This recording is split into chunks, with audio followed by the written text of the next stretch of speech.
They're aiming for California. This weak atmospheric river is expected to last 3 days, bringing heavy rain with a chance of thunderstorms, says National Weather Service forecaster Dylan Flynn. It's really not a question of where, but when. The late winter storm will be especially tough on homeless folks like Chris, who are scrambling to seek shelter. I stay under overhangs or parking garages. Meanwhile, the Sierra Nevada mountains could receive about a foot of snow. Matt Bigler for CBS News, Oakland, California. On Wall Street, the Dow is up 23 points. This is CBS News.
Billy Joel is rescheduling some concert dates so he can recover from a recent surgery. Here's CBS's Steve Kathan.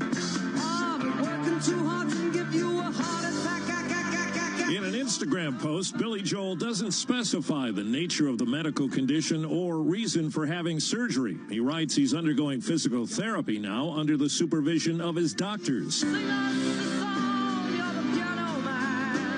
Joel is postponing 8 shows. The tour is set to resume in July in Pittsburgh. During a Connecticut show last month, a fan captured video of the Grammy-winning singer falling backward on stage, but the concert continued. Steve Kathan, CBS News.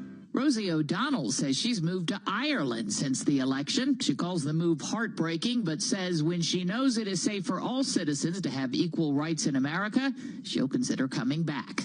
I'm Cammie McCormick, CBS News. This is Bloomberg Business Week. Insight from the reporters and editors that bring you America's most trusted business magazine. Plus, global business, finance, and tech news as it happens. Bloomberg Business Week with Carol Massar and Tim Stenovec on Bloomberg Radio. All right, everybody, we are just under 55 minutes away from the closing bell on this Wednesday, March 12th. Carol Massar, Tim Stenovec, live in our Bloomberg Interactive Broker studio. We are on radio, YouTube, and Bloomberg Originals. Market's bouncing around, but we are in the green. We're in the green. We're off our best levels of the day, but still the S&P 500 up 0.7%. The NASDAQ Composite up 1.4%. The Dow pretty much flat. We're going to have more from Charlie Pellet in just a minute. We're going to talk about the markets in a big way. The collective wisdom of the markets is sending a signal at least to one Bloomberg Opinion columnist, and that's a no when it comes to recession, which is something we keep hearing from a lot of folks. We're going to get into the very specific metrics that he's focusing on and kind of break them down one by one. Can't wait. Okay, well, also the opportunity in Latin America, even in a world of trade wars, the Milken Institute says that is a hot place for investment right now. Another thing, we're talking about recession. We're also talking about the U.S. consumer a lot right now. We've talked about retail, airlines sending us some warnings this week, so we thought we should dig a little bit deeper into that, especially when it comes to what we get from the retailers. All that and more coming up over the next 2 hours right here on Bloomberg Business Week. First, though, a check of the day's trade and top business stories. Here he is, Charlie Pellet. Hi, thank you very much. And here's what's going on. Just getting word from the Bank of France. It is cutting its 2025 GDP growth forecast to 0.7%. That is down from 0.9%. That headline right now on the Bloomberg Professional Service. The Dow, the S&P, and NASDAQ, they're all in the red. 38-point gain, are all in the green, I should say. 38-point gain right now on the S&P at 5611. That is an advance of 0.7%. The Dow up 28, now up 0.1%, while the NASDAQ Composite Index higher by 1.3%. The NASDAQ 100 Index also up by 1.3%. 10-year 4.31%, the 2-year 3.99%. Gold is up 0.7%, 29.35 the ounce, and West Texas Intermediate crude now up 2.1%, 67.67 a barrel. To be clear, the Dow, the S&P, NASDAQ all higher right now, with the S&P up 0.7%. Despite the selling, despite the volatility in recent sessions, Seema Shah, the chief global strategist at Principal Global Investors in London, does see stocks gaining for the year. From an index level, it could be certainly a very turbulent time. You could see a number of 5% pullbacks this year, which is actually not unusual for a calendar year. But we still think that there'll be positive gains by the end of 2025. Principal Seema Shah. You can hear more of that conversation on the Surveillance podcast. Adobe reports earnings after the close of trading today. Adobe right now up by 1.1%. For on-demand news 24 hours a day, subscribe to Bloomberg News Now, wherever you get your podcasts. I'm Charlie Pellet. That is a Bloomberg Business Flash. Hey, thank you, Charlie Pellet. Do appreciate that update. Well, lately the R word has been popping up in conversations that we've been having with guests. After all, the sharp declines in the stock market in recent weeks have followed warnings from the president and administration officials that the U.S. economy may be in for a difficult stretch as they use tariffs to rebalance trade flows and pursue sharp cuts to the federal government spending and workforce. Trump, in an interview that aired on Fox News on Sunday, had declined to rule out the possibility of a recession as well. But for Bloomberg Opinion, Nir Kesar writes that the collective window of the markets are not yet sounding the recession alarm. Nir Kesar is a Bloomberg Opinion columnist who covers the markets. He's also the founder of the asset management firm Unison Advisors. He joins us here in the Bloomberg Interactive at Brokers Studio. The collective wisdom of the markets. When we say collective wisdom, you're not just talking about what the equity market is telling us. You're talking about the 10-year, the 2-year credit spreads, inflation expectations. Individually, they tell us one thing. What do they tell you as a whole? Yeah, I mean, I think if you look at anything in particular, you're looking at something very, very specific. You know, what kind of yield am I going to get on my treasuries or whatever? But if you look at them together, they paint a picture about the state of the economy. And I think that's useful in this moment because there's a lot going on, obviously, and people want to know what the impact is going to be. Arguably, more is going on, certainly coming from D.C. than has been going on in decades, maybe since the 1930s. And so, you know, I'm looking, the things that I'm looking at high level is the treasury market, so 10-year and 2-year, and I'll just talk about that briefly. I'm looking at credit spreads, and then I'm looking at basically what the equity market is doing. And the 10-year is really a broad gauge of what is the mood, right? So in general, when the 10-year is going down, it means people are worried about recession, a slowdown. When it's going up, people are either worried about inflation or they're signaling that the economy is expanding. The 10-year has been going down. I mean, in the last, say, 2 months, it's down about 50 basis points. So it's down modestly, but it's down. The next place you have to look then is the 2-year, because the 2-year is trying to predict what the Fed is going to do. And if we're talking about a slowdown, it should mean that the Fed is going to lower interest rates. And in fact, the 2-year is signaling lower rates ahead. Right now, the 2-year is at about 3.90. The Fed funds rate is about 4.25, 4.30, 4.50. It's that range. So you're talking about 1 or 2, the signals, 1 or 2 rate cuts this year. Again, stimulative, but not the end of the world. Credit spreads are quiet. Credit spreads have gone nowhere. In general, when you see hardship in the market, so meaning they're narrow, right? So that everybody's kind of looking at everything very similarly. That's right. Yeah, they're very narrow. In general, when you have a crisis, you'd see credit spreads blow out. We're not seeing anything like that. That should be reassuring. And then finally, we have stocks. Everybody's been talking about stocks recently. One way to gauge what all that means is just assume that whatever you see in the stock market is a reflection of what's going to happen to earnings, not changes in valuation. And if you do that, the market is signaling a roughly 8% haircut to earnings. Again, that's not great, but it's not horrible. It's not a recessionary bear market type environment. When you look at all of this together, to me, what it's telling you is, yes, there's probably going to be drag on the economy, but I don't think anywhere near what people fear in this moment. You also look at inflation expectations. Yeah, because, I think what people are worried about is stagflation, right? If you accept the premise that there could be a slowing economy, the question is, what's the other side of those tariffs? And in general, when you look at inflation expectations, you look at break-evens, you look at other measures, inflation has been pretty steady. The expectation has been about 2.5% over the next 5 years, which is where it's been.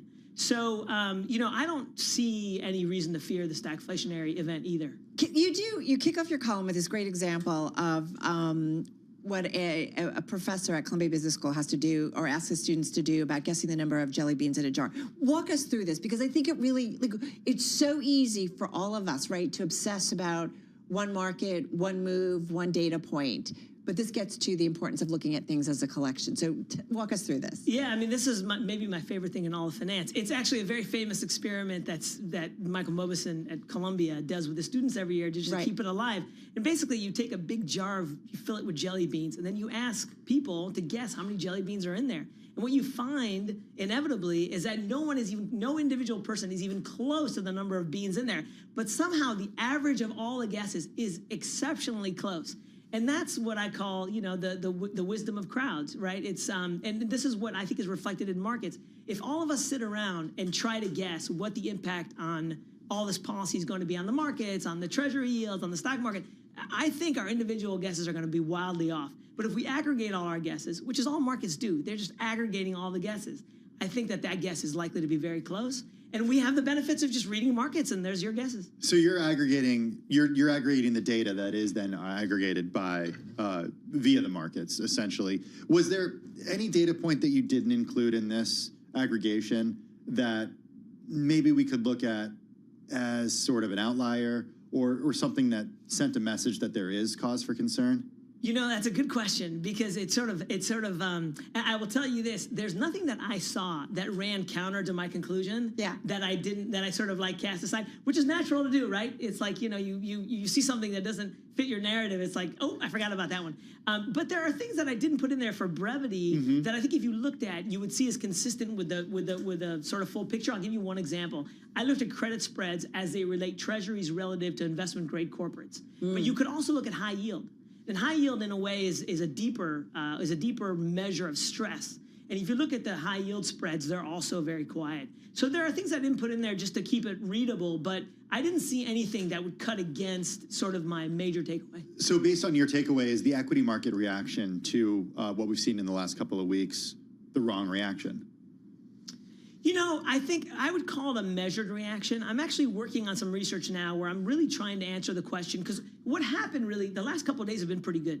So it's really February 19th was the high, and then Monday was the low. So far, we'll see what happens, right? Because everything I'm sharing with you is a point in time, and we could all look at these measures, and 2 days from now, they could be totally different. So you really have to keep your eyes open and keep your eyes on everything. But if you look at that period of time now where the market was going down, the question is, what is the attribution of it? What was driving those declines? And when I did my initial research this morning, what I noticed is the vast majority of that came from a repricing of the Mag 7.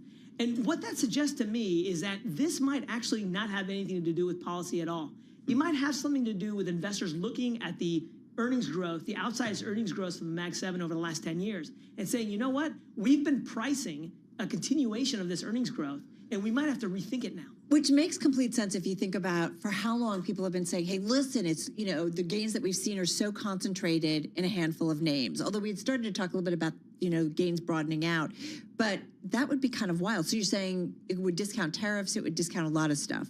Potentially. Yeah, potentially. I'll give you one of the stats I looked at this morning. I looked at the 500 excluding the Mag 7, right? So the other 493. And I looked to see in that period of time that markets went down, what percentage of those stocks were up and what percentage were down. And the answer is 60 were down and 40 were up. All the Mag 7 were down and down big.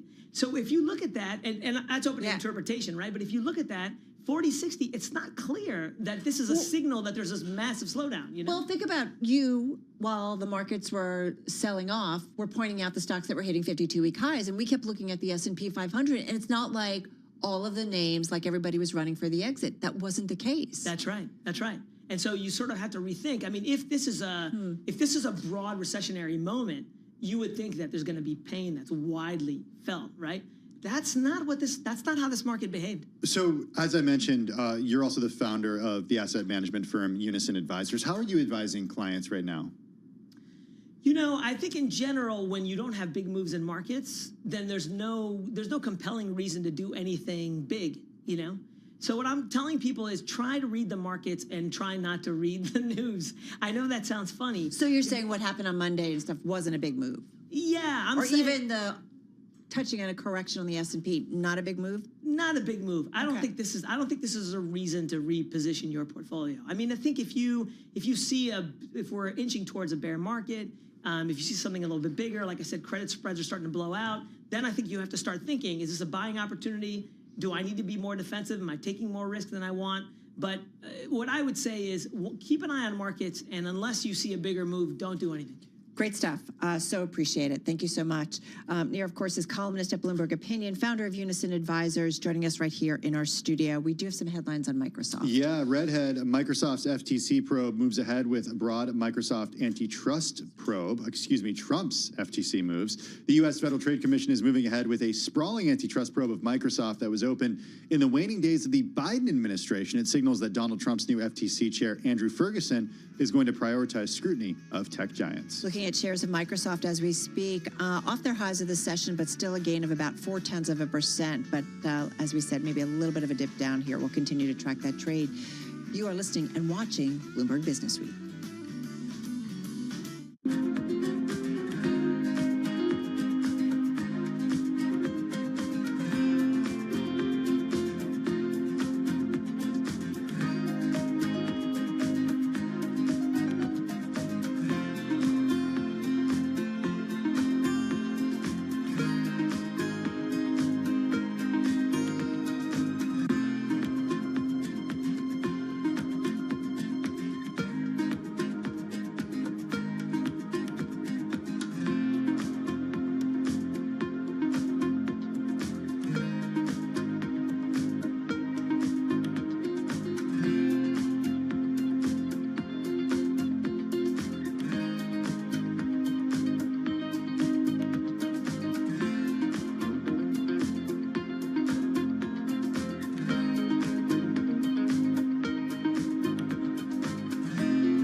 It's 3:21 on Wall Street. We do check markets all day long here at Bloomberg. The Federal Trade Commission is moving ahead with a sprawling antitrust probe of Microsoft that was opened during the waning days of the Biden administration, signaling that President Trump's new FTC chair, Andrew Ferguson, is going to prioritize scrutiny of tech giants.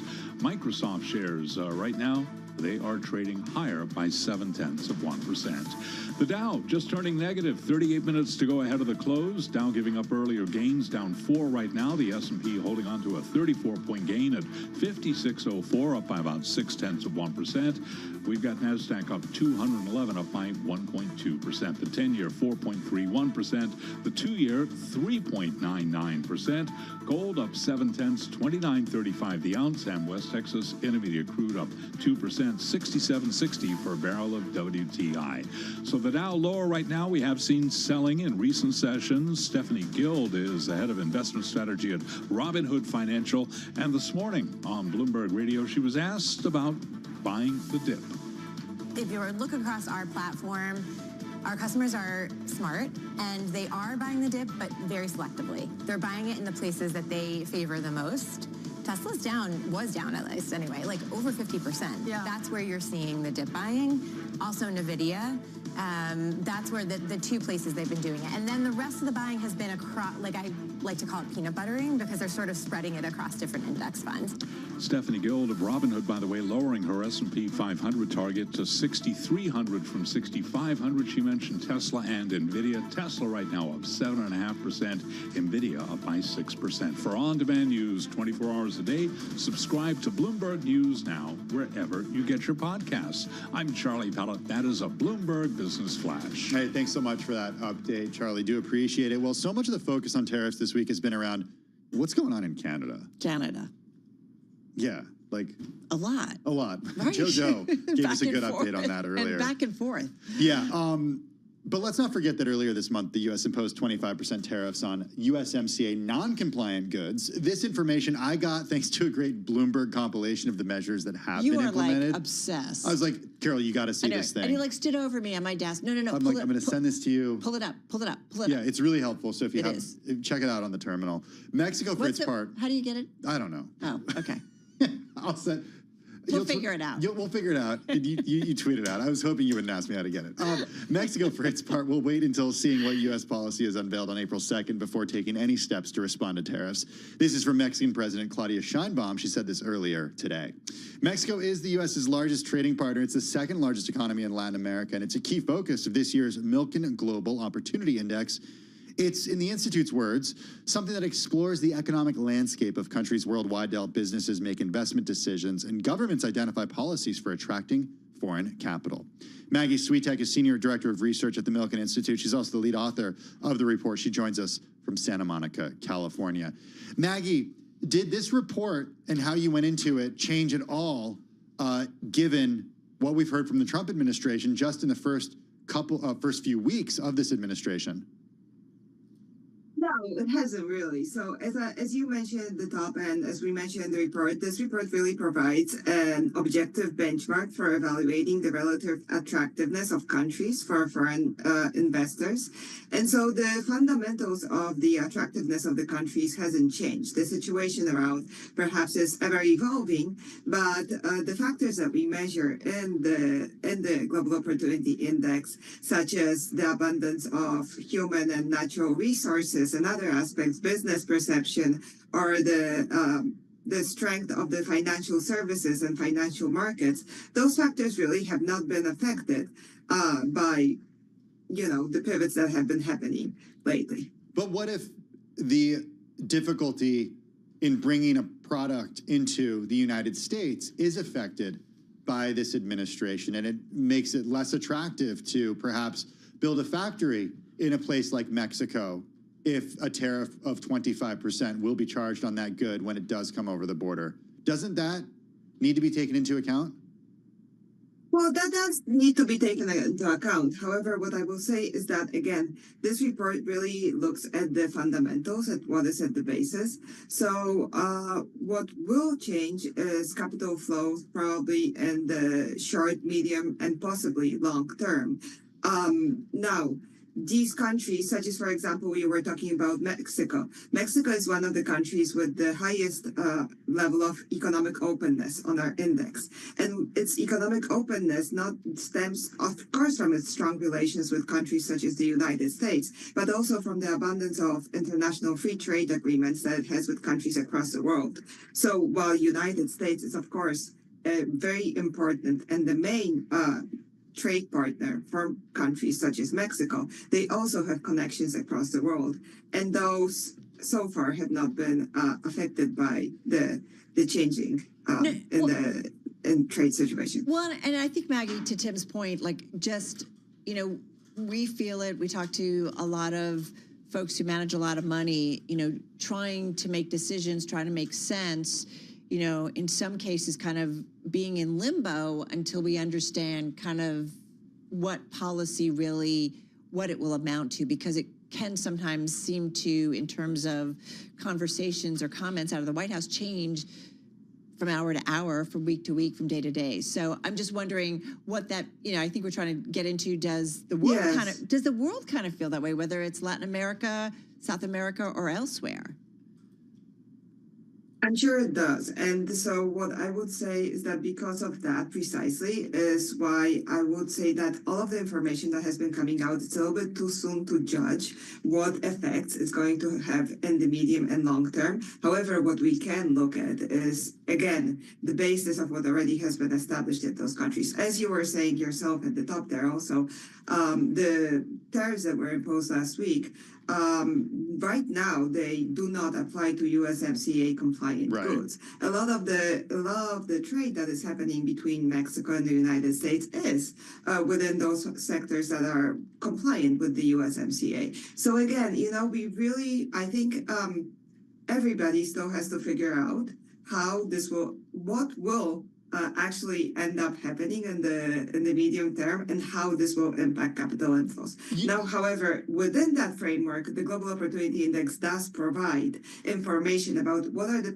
potential attractive factors for countries within Latin America. What are the parts that could still be strengthened within that region? And so that really provides a little bit more of information that should apply in the long term, regardless of what happens with the current trade situation. Well, it raises the question, though. The Trump administration has been very forceful in saying that it wants to make it better for companies to do business in the U.S. and worse for companies to do business outside of the United States. We hear this every day, or something along those lines, every single day from the president. You focus at the Milken Institute on global opportunity. Does the global opportunity for companies and for governments decline with an American first policy because America becomes a more attractive place to do business? Well, so I would say, again, that whether America becomes more attractive or not depends on multiple factors. There are a lot of, the United States is ranked third on our Global Opportunity Index this year. So it definitely is a country that has a very high attractiveness to investors. It has, and that is without saying, right? So how this again will shape the capital flows across countries is still to be seen. It is important to also note that a lot of the factors that are being produced, a lot of the manufacturing that is produced in the United States is dependent on components that comes from abroad. So a certain level of exchange may still be very favorable to countries. How much production happens within the United States? Of course, it's good to bring production inside the borders, but not everything can be produced within the United States.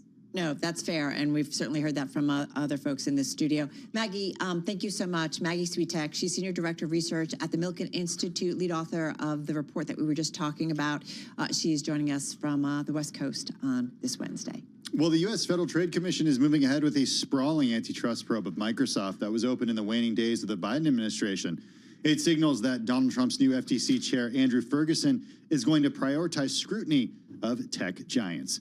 With us here in the studio is Bloomberg Intelligence antitrust litigation and policy analyst Justin Tarasi. Justin, Was there a question as to whether or not the Trump administration would continue with some of these inquiries? Hey, guys. So really, I think this is very interesting here. It's kind of the first signs we're seeing of what this new FTC under the leadership of Andrew Ferguson is really going to do. And I think there's been a lot of discussion about, will there be this forceful activity against big tech? Will there not be? And it seems like not really surprising. I think this is the first indicia we're seeing that crusade, if you will, against big tech might be continuing in some ways, right? So not really surprising. I think with the change in administrations, there's not always an end to investigations that have already started. So from that aspect, I think we're probably going to see more of the same here in regards to how the FTC is approaching big tech in the near term. Is this more J.D. Vance at work? Like, I just think about his support of Lena Khan, right?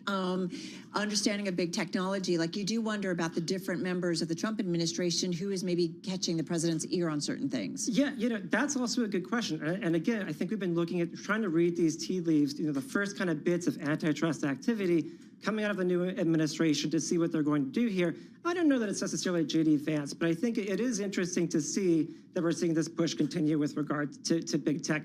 I'll note, though, really interesting how last Friday, the DOJ filed its search remedies in the Google antitrust case, and there they suggested that the government would drop its at least in that action, the government would not seek Google to sell off its investment in Anthropic, right? So this is kind of a twist on that when you're looking at OpenAI now under the Microsoft lens at FTC. Okay, so it raises the question about potential appearance of conflicts of interest with first buddy, I think is how some people refer to Elon Musk, first buddy of the president. First friend. As a very close advisor to the president. That's a nice way to put it, Tim. Yeah, definitely. We could talk about that all day for so many different ways too, right? It's really interesting, and that brings me to the private litigation that's also going on right now between Elon Musk and Sam Altman and OpenAI. There's just so many different fronts that this is happening on right now. But really, to your point, there's a lack of consistency too, from agency to agency to presidential best friend, right? So how this rolls out, I think it's still a little bit of a scratching of the head. And, you have these same tech execs showing up and donating to the inauguration fund back in January. So what is it, and how does this proceed from here? It's really a tough question. Hey, I gave $1 million and schlepped to Washington, D.C., and this is what I get? Right. What are you saying? What are you saying, guys? Bad ROI, it sounds like, definitely. Just 30, 40 seconds. I mean, what's the issue of this case? Right. So this is really broad here with the investigation of the FTC. It might not materialize into an actual case at all. So they're just looking at things. They're looking at AI. They're looking at cloud computing. They're looking basically at every last bit of Microsoft's business. But whether or not this actually develops into a lawsuit, we're looking at a good year or more down the road here, I think, before we see any fruits from the investigation that's taking place. How often does the FTC do something that they just kind of poke around, look at things, ask questions That's a great guess, because a lot of times this all happens behind closed doors, and we don't even hear about it. So really, this is just something that I think is leaked out, and that's what brings us to where we are today. And I will say shares of Microsoft still up about 0.8%. They've been bouncing around here, maybe off their best levels of the session, but just by a little bit. So it's not like investors are running for the exit door. Yeah, I think we've got a way to go before we see anything really materializing on this one. All right, Justin, thank you so much. Justin Tarasi, he is Bloomberg Intelligence antitrust litigation and policy analyst, joining us right here on Bloomberg. We're counting down to the close, getting close. This is Bloomberg.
It's 3:40 on Wall Street. We do check markets all day long here at Bloomberg. Choppy day for the Dow. We got the S&P right at 5,600. NASDAQ moving higher, up now by 1.1%. Let us head right over to the first word breaking news desk for today's afternoon call. And here he is, Bill Maloney.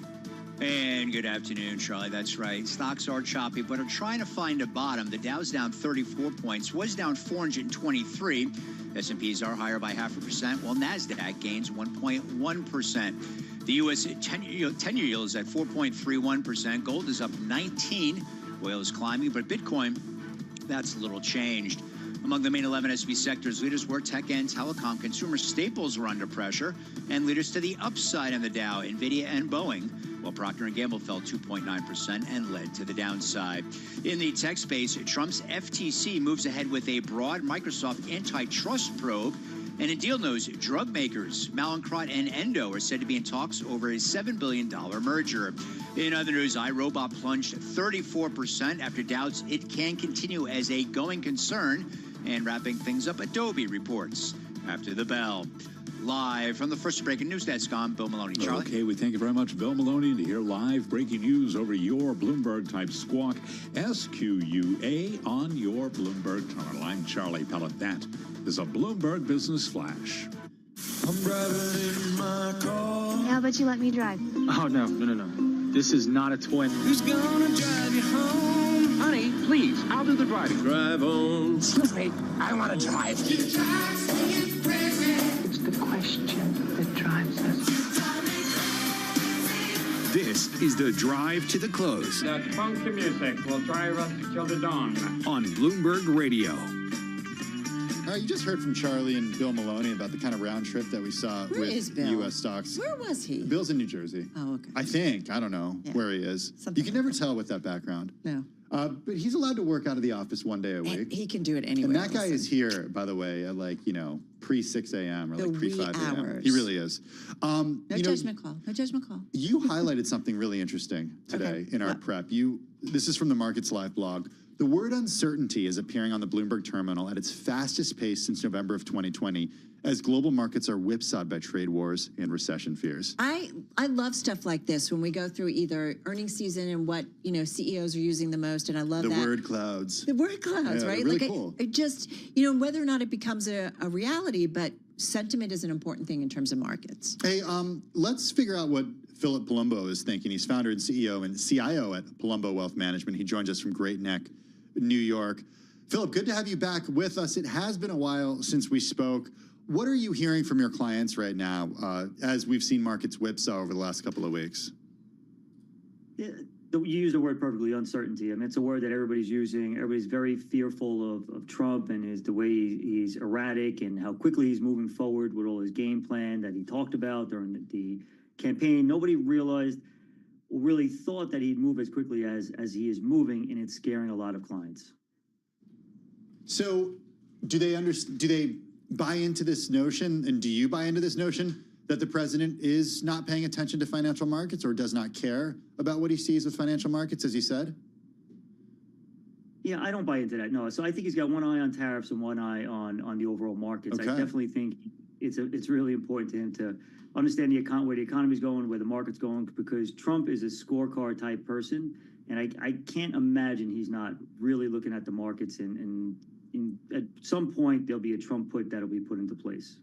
So in terms of where you want to put money then, are you trading for maybe future Trump headlines that might undo tariffs and undo some other things? Like, how do you kind of get your head around it then, Phil, in terms of if you think that ultimately he's going to look at the markets and maybe, see some of the impact, and then will he undo some of the things that he's done already, in your view?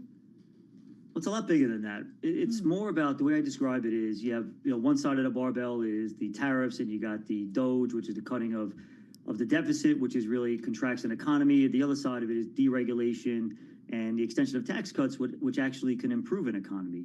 And it's his bet, and Besson talked about this last week, that they're trying to go from government public spending, to private spending. And if they get that right, that's going to be beneficial to the overall economy. So for us, it's not about trading. It's about, uncertainty creates opportunity. Volatility creates opportunity. And if you look at some of these businesses, I mean, if you want to look at the Mag 7, NVIDIA and Amazon as an example, these businesses, their multiple has been cut in half, right? So when they're growing at 10, 15%, 20%, or 30%, they're even greater than that. And look at the forward multiple of the market trading pretty much where they're trading, and the S&P is projected to grow this year around 7. So there's always opportunities with volatility. People got to get excited about this opportunity with volatility because it's an opportunity to put money to work with great businesses over the long term. Now, just caveat is can it go lower? Yeah. Can we hit a bear market? Can we go into recession? You absolutely can.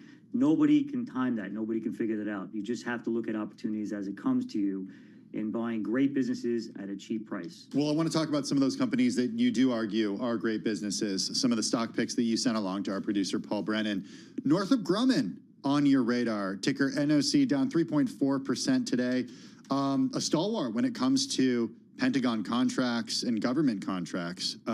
Why are you bullish on this company in a Doge world? Yeah, well, we'll think more about all globally, right? So globally, defense spending is going to increase. We have to restock from what we gave to Ukraine.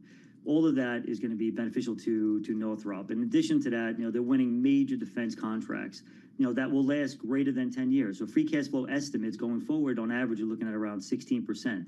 So we think they're beneficiaries of that. And if you think about where they're trading today, they're trading around 20% below fair market value. So from our standpoint, we think at this level here, if you're a long-term investor, we think you can do very well. The company, though, still gets close to 90% of its revenue just from the United States. So if there are cutbacks if there are cuts in the United States, that's a really big deal. I mean, very little of its revenue comes from outside the U.S., according to the terminal. Right, there's good and bad to that. In my opinion, I don't feel like the Doge is really going to go after defense spending, as maybe some people are anticipating. I just think that that's an area, especially when you think about Trump and what he's looking for. If we want to secure our country, especially all the money we spent in Ukraine and different types of defense that we brought over there, we got to restock and we got to strengthen our country, and it starts with defense. So we really believe that we'll continue to see spending there. We don't see much of a decrease in that area. It's interesting, though, because we have heard comments from President Trump say, let's cut our military budget in half. Let's cut back on defense spending, and I think he has tried, and he's, I guess, maybe hopeful of getting others like President Putin to do the same thing in terms of cutting back, or China, right, in particular. So I do wonder that if he follows through or makes any progress on that, what does that mean for somebody like Northrop Grumman? To your point, Pete Hegseth, the defense secretary, said that beginning immediately, this was back in February, the Pentagon will pull 8%, which is about $50 billion, from non-lethal programs in the current budget. Did you look at that as not affecting a company like Northrop Grumman? Because we did see some pullback on companies such as Palantir at that time. Yeah, and that's why you're seeing some pressure on the stock. But overall, it's the major defense contracts that they already won, that's 10 years or greater, that's going to add to the bottom line. Okay. We don't see them cutting back those contracts. I mean, they're really important to our country. And Northrop, what they do, and especially all the missile programs that they're part of, we don't believe that's going to be cut. Real quickly, there's two big financials that you like. JP Morgan is one name that you like. It is down about 18% since mid-February. We know financials, definitely were riding a high for a while, certainly coming off the elections. You still think JP Morgan is a buy? Yeah, so that's exactly right. So it was buying a rumor, sell on the news, right? So after Inauguration Day, most of the financials decreased a lot from that point. But at the end, if you think about, I think, where we're going with the economy, we think of JP Morgan, the largest bank in the world, great on the commercial side. On the investment banking side, we do think M&A activity will pick up. If you look at M&A activity for January, it was down 30% relative to last January. And so we're not concerned about that because we feel like the deregulation hasn't been really embedded into the economy yet. So once some of this black cloud subsides, we think financials will be big beneficiaries, and you're buying them at a lot cheaper price than they were just a couple, 3 weeks ago. All right. Let's leave it there. There are a couple more stocks I want to talk about, but we're running out of time, so I do want to have you back with us very soon. Philip, always good to check in with you. Philip Palumbo is the founder, CEO, and CIO at Palumbo Wealth Management. All right, folks, we're just about 10 minutes away from the closing bell on Wall Street. We've been bouncing around a little bit on Wall Street. We're off our best and worst levels of the session. That means up about 32 points on the S&P 500, a decline of just 14 points on the Dow Jones Industrial Average. Call that flat. And then the NASDAQ 100 easily outperforming, up almost 1.2%, a gain of 219 points. All right, coming up, we're going to head over to our TV colleagues shortly and count you down to the close on this Wednesday. Got some earnings coming as well. This is Bloomberg.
is Bloomberg Business Week with Carol Massar and Tim Stenovec on Bloomberg Radio and Television. All right, everybody, we're just under 7 minutes to go. We're going to head over to our TV colleagues, counting you down to the close on this Wednesday afternoon. Got a few earnings as well. In the meantime, Tim is thinking about his next Spotify contract. Well, I was going to say there's some money no, in he's not. them microphones. There are. Well said, well said. There is some money in them, though. Microphones. All right, I'm glad somebody gets the reference. The only person in here I can see, Carol Massar. Thank you. Talk to us about Bill Simmons. Okay, so he is sticking around at Spotify, and he's getting quite a bit of money to do it. He said in a statement Wednesday that he's agreed to a new contract at Spotify. He's going to continue his namesake show, Bill Simmons Show, cover sports and pop culture. He'll also serve as the company's head of talk strategy for at least 2 years. There had been speculation that he would leave when his contract expired, especially since Spotify has cut back on original podcasts. But Simmons has been adding new shows. He's played a major role in Spotify's push into video. Wait, did we say the amount? Can I wait, drum roll. This is my lame. Okay, Spotify, Simmons joined Spotify back in 2020 when the company purchased his company, The Ringer, for about $250 million. Okay, but they had a company. Yeah, so that's some serious money. Okay, so there's no, new contract or anything, is there? No, but they do call him the $250 million man. Because the whole deal. Yeah, so if we had another deal. company, then that's all we need is another company. Okay. I'm just kidding. Fortunately, our boss is on vacation. Daniel Ek, the CEO of Spotify, back in 2020 was expanding into Spotify for music and new kinds of audio. Spent more than $1 billion acquiring podcasting companies, exclusive rights to hit shows like The Joe Rogan Experience, Call Her Daddy. So this was a big game changer. Back in 2020, Spotify, and a couple years after, Spotify was spending a lot of money. Yeah. But the founders of many of the companies that Spotify has acquired have left. Parcast Max Cutler, Gimlet Media's Matt Lieber and Alex Blumberg, and Anchor's Michael Mignano. So there have been some cutbacks at Spotify when it comes to podcasting. That's why people were thinking Bill Simmons might not stick around. But he is staying at the Swedish podcasting giant. Well, and what's interesting, what you just said, some of the folks that left, it turns out that some of the money that Spotify spent big time to acquire some of these different audiences didn't actually deliver a large audience, right? Yeah, that was the concern. I mean, we should. The Ringer is not the case, though. It no, and they're off. growing shows as well. The Ringer is adding new programs. They're including Derek Thompson's Current Affairs show, Plain English. Also, a forthcoming podcast from Amy Poehler. And The Thing with Tim Stenovec. Yeah. I'm just kidding. What is going on here? This is where I want to be, Carol Massar. I know it is. I'm just having some fun with you. Sitting next to you, waiting for the markets to close. But it is kind of wild, right? Spotify among the top performing media stocks last year, rising 138%. And shares have continued to move higher this year. I had no idea that they were kind of some outperformance, better than expected subscriber growth. Company's first ever annual profit too. Yeah, it's been a remarkable run for Spotify. It's off of highs as kind of everything is in recent weeks, but shares today are up by more than 5%. Yeah, pretty interesting to see. It hit an all-time high, Carol, back in on February 12th, and it's only down about 17% since then. Yeah, so kind of interesting, yeah. Listen, when it comes to content, we talk about it for different, whether it's streaming, whether it's podcast, right? If you have those large audiences, right, those are the folks, whether it's a company or an individual, that really get the big bucks because it's all about audience, right? Eyeballs or ears or whatever it may be in terms of listening and watching content. I'm just looking at who the largest shareholders of Spotify are. Who are they? Daniel Ek, the founder, 15% of outstanding stock. Tencent has a big position as well. And so does the Kingdom of Sweden, interestingly enough. Huh. Yeah, that's kind of cool, right? They're the 19th largest shareholder. They've got a position of, according to the Bloomberg terminal, like their sovereign wealth or something? I don't know. I'm going to have to dig into this a little bit, but that's kind of cool. That is pretty interesting. Support the homegrown company. Yeah, exactly. That's a good point. All right.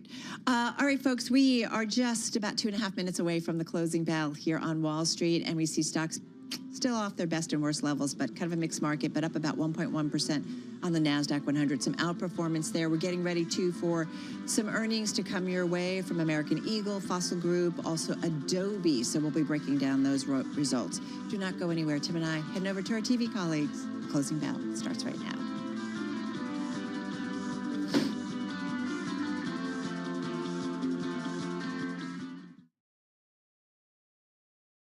Stick around to help us break down all of today's market action and push ahead to tomorrow's as well. That's coming up now. Closing Bell, Bloomberg's comprehensive cross-platform coverage of the U.S. market close starts right now.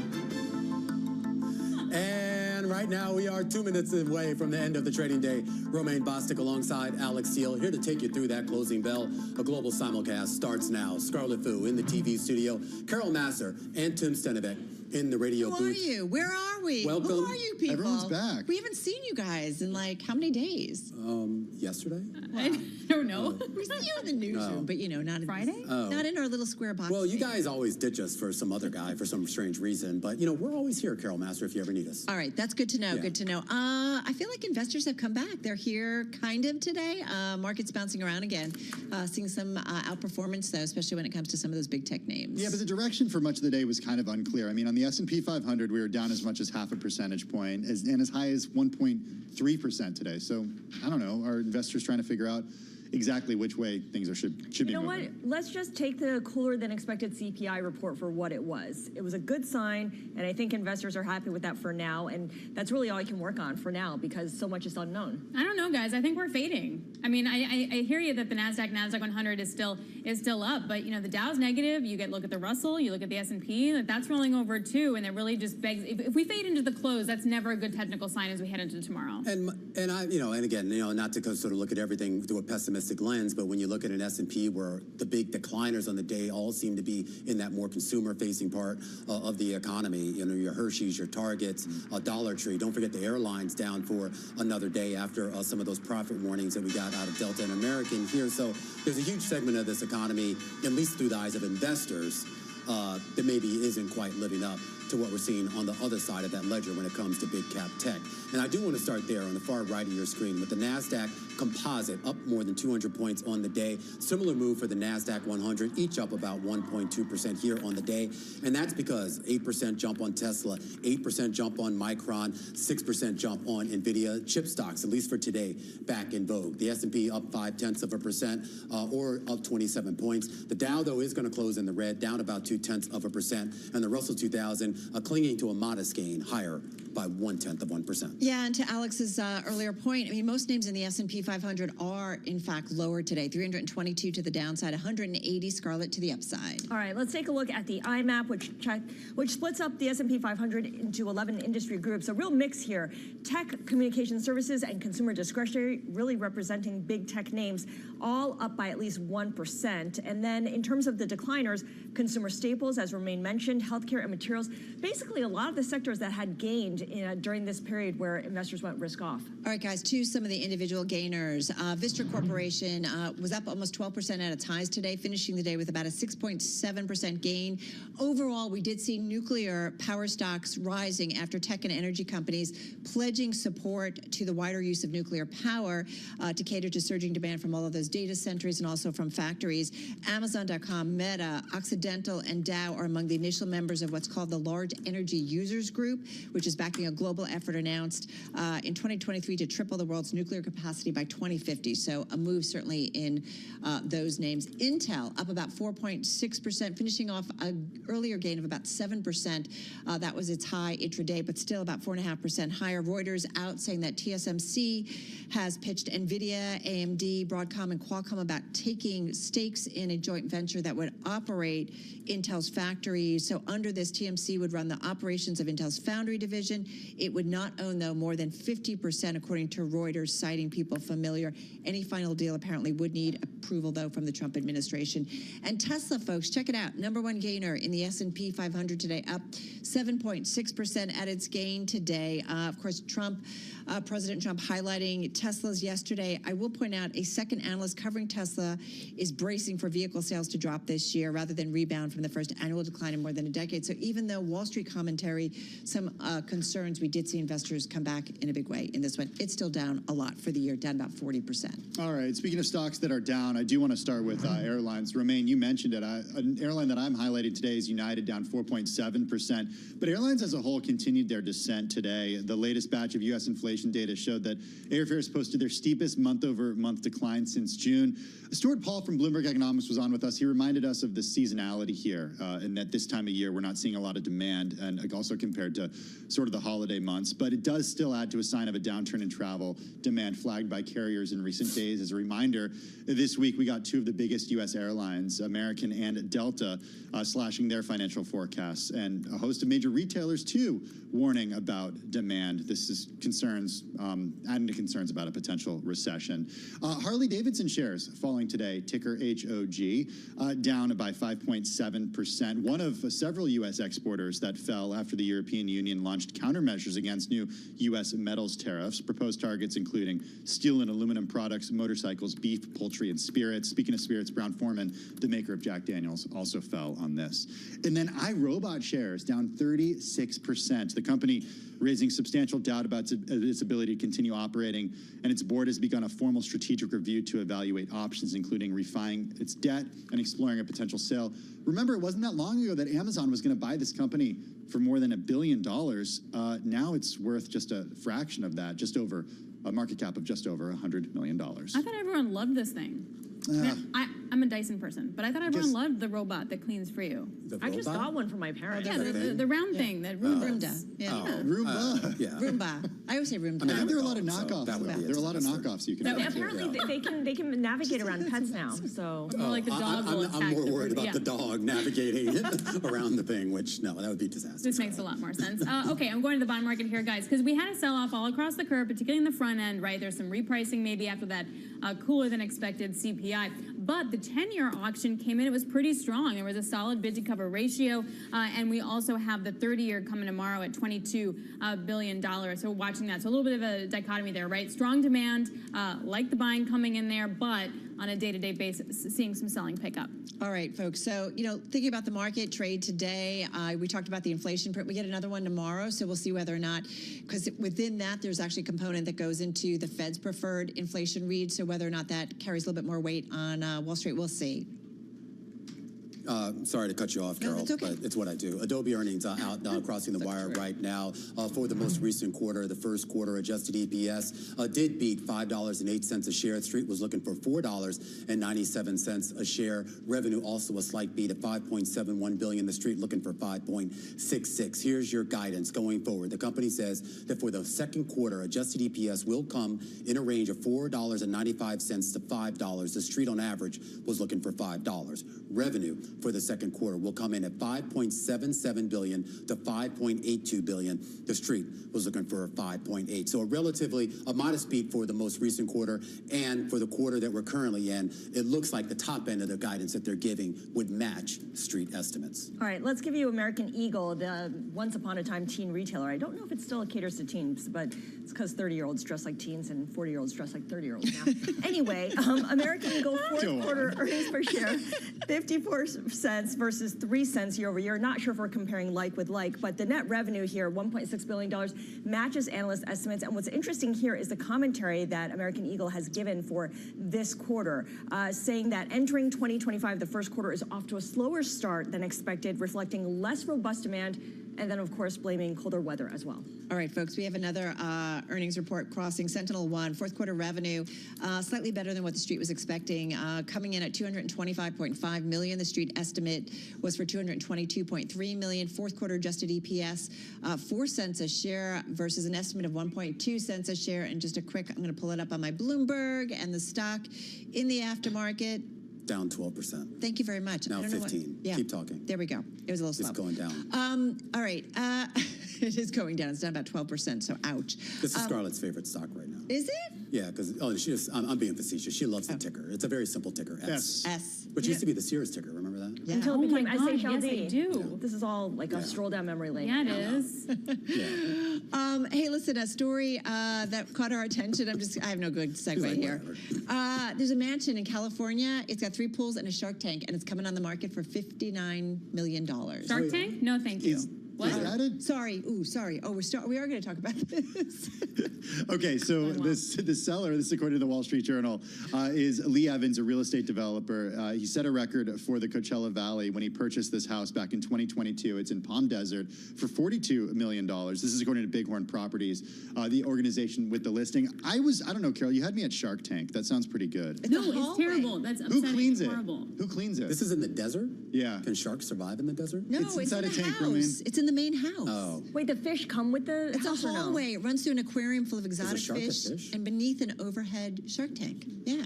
Do you get the fish, though? Do you get the shark with the house? I Is think a it all shark a comes. fish, Scarlett? I don't want you to disrespect sharks. Okay, sorry. Fish. Well, do fish are fish also in the Shark Tank? Can fish survive with sharks? I don't know. Is a hot dog a sandwich? do you feed it? We can keep going. I don't know. Existential questions during the close. I think there might be 2 tanks. Yeah. There's an 2 tanks. aquarium. So with it's a nice exotic view, fish, but and then beneath that house is an overhead shark tank. Well, okay, quick question. If you had $59 million burned in a hole in your pocket, would you buy it?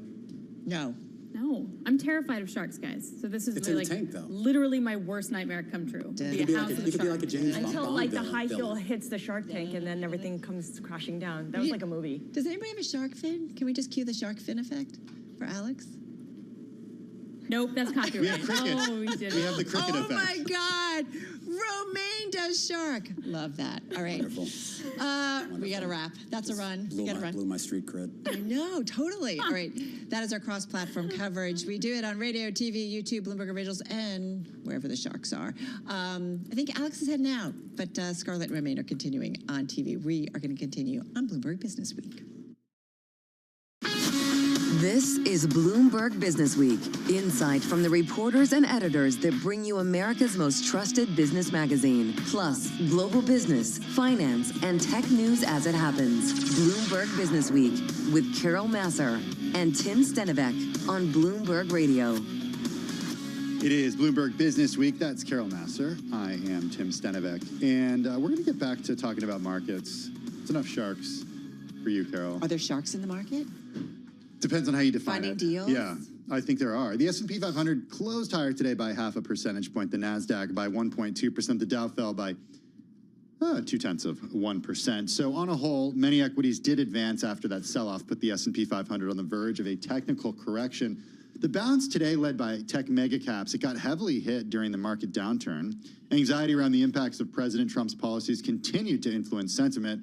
The U.S. equity benchmark briefly fell earlier in the session as Canada unveiled new tariffs against $21 billion of U.S. goods. Needless to say, things are kind of all over the place right now. Yeah, a fair amount of volatility, although the VIX definitely did back off today. Let's get to it with Carol Schleif, Chief Market Strategist at BMO Family Office, joining us from Madison, Wisconsin.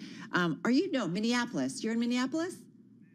You are in Madison. Actually, today I'm in Madison, Wisconsin. We're doing a Women in Wealth event here this evening. So, lovely. Normally I'm based in Minneapolis. Okay, good to have you here. Hard to keep track of everything, but I feel like things calm down a little bit. I'm curious, Carol, how you see the market environment. What do you think should be top of mind for investors, with a lot of headlines coming from Washington, getting ready for a Fed meeting next week, and continuing to parse through the economic data like we did this morning's inflation report? It's definitely been a very difficult market to keep your head wrapped around. And the weekly piece that we write last week, we titled it "Breathe." I mean, it was simple. We just wanted everybody to make sure that they were taking a step back, looking at things, because there have been a ton of policy pivots that have been thrown at us in very short order. And while none of them should have been a surprise, I think the fact that they were all addressed at the time with multiple policy levers has everybody taking a step back, trying to figure out what's what. And so in that sort of environment, when you've got potential long-term pluses, the near-term negatives, because it's really important to remember that in Trump 1.0, we had the tax cuts first and then the tariffs, and markets did well when we had tax cuts and they suffered when we had tariffs. And we've got the mirror opposite of that this time around, where you've got all of the tariff in bigger increments, more amounts, and in ping-ponging so many ways back and forth. All you can do is step back and rubberneck it. Yeah, and that's what a lot of people have been doing, but they've also been watching the value of their portfolios go down also in recent days. Carol, if you talk about these two sort of big things that the Trump administration has coming, one of them is tax cuts, the other is tariffs that have not yet been implemented. Which one has a bigger effect on the U.S. market? Well, in the short run in the market, it's hard to figure it out. And the key is how soon do we get policy? We need to rip that Band-Aid off, get the policy set, and then businesses can adjust. Because it's important to remember we've been dealing with some form of tariff since 2018. The companies have. But, you know, I was at an event a couple weeks ago, women in manufacturing, their senior leadership event, and talking to these women in the manufacturing industry, asking them how their companies were adjusting. And it's really tough to scenario plan when the things change day to day. So the sooner we can have some clarity, the sooner they know what the ground rules are. It's like you showed up at the field and they decided we're playing football today instead of baseball. You know, you need to know what equipment to bring and how to deal with it. And so once we get some clarity, but markets in the short run are really dealing with those policy pivots and some of the geopolitical pivots too that have happened. Well, you know, I want to go, Carol, what you said too earlier about it's opposite where President Trump did tax cuts first and then tariffs, and now we're seeing tariffs. And our Gina Martin Adams has brought this to our attention too, that we're kind of getting the rough stuff first. But does it matter what comes first and what comes second in terms of what matters to the markets and what is lasting on the markets? And the economy for that matter too. Yeah, it does matter from the economy standpoint because it's really important to think through. It took us a long time to get to the structure our economy is now. And in aggregate, Americans have benefited from globalization in that we have more goods. We're 70% consumption society when we were, 50 or 60% back in the 80s and 90s. And it's devastated the middle class. And if we want to change that and rebuild that infrastructure, it is going to take time. It's not going to happen seamlessly, and it's going to be rocky to get there. And we collectively are going to have to decide that we're going to buy a little less, pay a little more, but rebuild our middle class. That takes some time to get there. And the interesting thing is once the policy's set, companies will be able to do it because we have an environment here that is very conducive to doing business. You've also got a whole bunch of pent-up M&A activity. You've got expansion activity that wants to happen, but it can't happen until there's some sort of policy clarity out there. The other impact of this too is to the effect that growth slows for a bit in the interim. If we bring those interest rates down, particularly the 10-year rates down, you have a chance to take some of the pressure off the housing market and hopefully get some things moving there too. So the hardest part for markets, our markets want to, while they say they're discounting mechanisms and want to look forward, when there's a whole bunch, that worry closet is open, the concern is end of day. Carol, it's politicians say a lot, and what they end up enacting is a lot different in many cases than what they talk about on the campaign trail. But it does sound like you think that President Trump will be successful in his attempt to rebuild the middle class here in the U.S. That's what it sounds like I'm hearing from you. I think the potential is there. It depends on how we execute, because the other factor that's going on here is you can't just build the plants, and it depends on how you encourage that infrastructure. We have to create an environment, in my mind, we have to create an environment that invites people to want to do business here, not beats them up to do business here. And we also have to make sure that we have the intellectual capital to do it. And so we have to be a little more careful, I think, about some of the DOGE cuts that are coming down, because we're devastating ranks of scientific exploration, lots of different things that are going on there. You run the risk of doing almost irreparable harm there. So I think the execution is going to be critical to watch and how we do it. I have full faith in our companies to execute through. I think the broader issue is, can we put the infrastructure around them? All right, we've got to run. Carol, thank you so much. Carol Schleif, Chief Market Strategist at BMO Family Office, joining us. Hey, Intel is on the move in the aftermarket. Tim, it's up about 5%, and it looks like the company has appointed a chief executive officer. Yeah, Lip Bhutan, who Intel calls, and I'm reading from an Intel press release here right now, an accomplished tech leader with deep semiconductor industry experience as CEO effective March 18th. He succeeds interim co-CEOs David Zinsser and Michelle Johnson Holthus, who will Tan will rejoin the Intel board of directors after stepping down from the board in August of 2024. Yeah, so interesting, right? Now, Intel's been in the news a lot, right, in terms of kind of its own reboot at the company. You know, safe to say, chief executive turmoil in terms of, you know, a leader that, you know, changes and kind of waiting to figure out who would be replaced to kind of help the company with its continued changes. It's got his work cut out for him at Intel. Yeah, safe to say. Again, stock up 7.5% in the aftermarket.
It's 4:21 on Wall Street. We do check markets all day long here at Bloomberg, and this Bloomberg Business Flash is brought to you by Oracle. Attention growing businesses. Oracle is offering to cut your current cloud bill in half if you move to Oracle Cloud Infrastructure for new U.S. customers with minimum financial commitment. Offer ends March 31st. See if your company qualifies at oracle.com/Bloomberg. After the close of trading, we heard from Adobe. It gave a disappointing outlook for revenue growth in the current quarter, despite a recent focus on monetizing its new generative artificial intelligence features. The Dow lower today, ending with a loss of 0.2%. The Dow dropped 82 points. S&P had an up day, higher by 27 points, still below 5,600, barely up 0.5%, 55.99 on the S&P. Nasdaq up 212, up by 1.2%. The 10-year at 4.31%, the 2-year 3.98%. Spot gold up $15 the ounce, up 0.5%. West Texas Intermediate crude up 2.2%, 67.68 a barrel. And Bitcoin today, little change now, up less than 0.1% at 82,850 on Bitcoin. For on-demand news 24 hours a day, subscribe to Bloomberg News Now wherever you get your podcasts. I'm Charlie Pellet. That is a Bloomberg Business Flash. Hey, thanks for that update, Charlie Pellet. Do appreciate it. Getting some news out of Washington crossing the Bloomberg right now. Senate Democratic leader Chuck Schumer said his party will block a Republican spending bill to avert a government shutdown on Saturday and urged the GOP to accept a Democratic plan to provide 30 days of interim funding instead. Here's what he said. Republicans do not have the votes. Schumer said this on the Senate floor today. Yeah, in the Senate, 60 votes are needed to cut off procedural hurdles, and Republicans only have 53 votes in the chamber. House Republicans passed legislation, you might remember, just yesterday to fund the government. That is through September 30th, and kind of daring moderate Democrats in the Senate to block the measure over objections. It fails to constrain Elon Musk's cost-cutting crusade. So there's kind of this arguing going back and forth or debate. House Republicans, by the way, did leave Washington after the vote. Senate Republicans have said there is no viable alternative to the House-passed bill. So we'll see where this goes next. Yeah, certainly it'll be top of show for Joe and Kaylee coming at you in just about a little over a half hour with Balance of Power at 5 p.m. All right, top of mind for us right now, we want to talk a little bit about what's going on when it comes to the VC environment, and in particular, when it comes to women-led businesses. Last year, companies that were founded by women and did not have a male co-founder received only 1% of all venture capital funding. This is according to PitchBook data cited earlier this month, and this is what they do. They keep track of all this stuff. Yeah, I read about this in Inc., and that report in Inc. also noted that angel investing in female-founded companies decreased last year. So it wasn't just venture capital, it was also angel funding. And you got to wonder, what's the path forward? Right, which is the early stage funding. All right, so we're curious to see what Joanne Corcoran has to say. She's co-CEO and managing partner at Golden Seeds. Golden Seeds, by the way, has invested over $188 million in 260 women-led companies that have then eventually gone on to raise over $2.2 billion. She joins us from New York, back with us. It's been about a year or so, I think. Joanne, how are you? I'm great. Thank you, Carol. I appreciate being invited back. Well, it's nice to have you back with Tim and me. You know, it seems like the numbers, as Tim mentioned, when it comes to angel investing, which is really important, right? That's the early stage, really, really early stage, was down last year. And even if we look at, you know, all VC funding, the numbers are still so low. First of all, big picture, why is it still so difficult? Is it that there aren't the women-led businesses to invest in, or is it just not the capital with interest in investing in what's out there? Well, there's really a dichotomy between VC and angel capital. So let's start with angel capital. You know, directionally, it's been pretty good for the last 10 or 15 years in the angel markets. And you can stop me if I need to talk about the scope of the angel market. But so more than 30% of capital went to women founders, almost 40% to gender diverse founders. That's up from 3 to 5% 20 years ago. More importantly, in the angel markets, the yield, that's the percentage of companies that are seeking funding that get funding. That's now pretty comparable between all male teams and female and gender mixed teams. So something like 25%. That I saw that in the PitchBook report. So if you have, so basically if there's like a man on the team, you're, you know, so much more likely to get that funding? Well, it could be that, but here's the other thing is most teams, the way people work these days is it's diverse. There's men and women on a team. So when you start looking at only female teams, you're really sort of shrinking the universe. So I wouldn't do that. Why is it better in Angel Land? Well, the reason I believe it's better in Angel Land because the people who are making the decision about where to put the money are themselves more diverse, okay? There's different studies that say that, there's something like 400,000 people in the US who are angel investors, people who are investing directly in startup companies. And over the last, 20 years, that's gone from 5% women to over 35% women. So diverse people making the decisions also tends to generate diversity in how the money is put out. And, even the venture markets are slower to evolve, don't get me wrong, but there's bad news there. That all-female team number is awful, actually went down last year. And even the mixed team number, if you take out OpenAI, that went down a little bit, but it's still something like, 26, 28%. And that's well up from the 7% that it was in 2008. So yeah, there's work to do there. Don't get me wrong. Right. But it's not as bleak as the headlines. Why? Okay. All right. So give us the green shoots, the optimism, the silver lining, because it felt pretty much like a bummer there. I know. I mean, I had so many people calling me with this. Women only got 2% of funding, but it's not quite that bad. So can we just talk a little bit about what's happening so far in 2025? Yeah, let's do it. Okay. So we had the crazy run up in 21 and 22, and then a little bit of a crash, over exuberance, I would say, coming out of the market.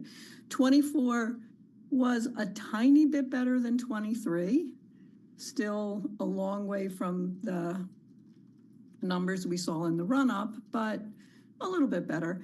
And 25 really started out pretty strong. In fact, at Golden Seeds, and we're a pretty good measure, Carol and Tim, because we are one of the largest and most active groups in the U.S. So we're probably typical about what's going on. Our investors, just in January and February, they invested 40% the amount of dollars that they invested in all of 2024. And so, why was that? Well, the economy and public markets up until the last couple of weeks looked pretty strong.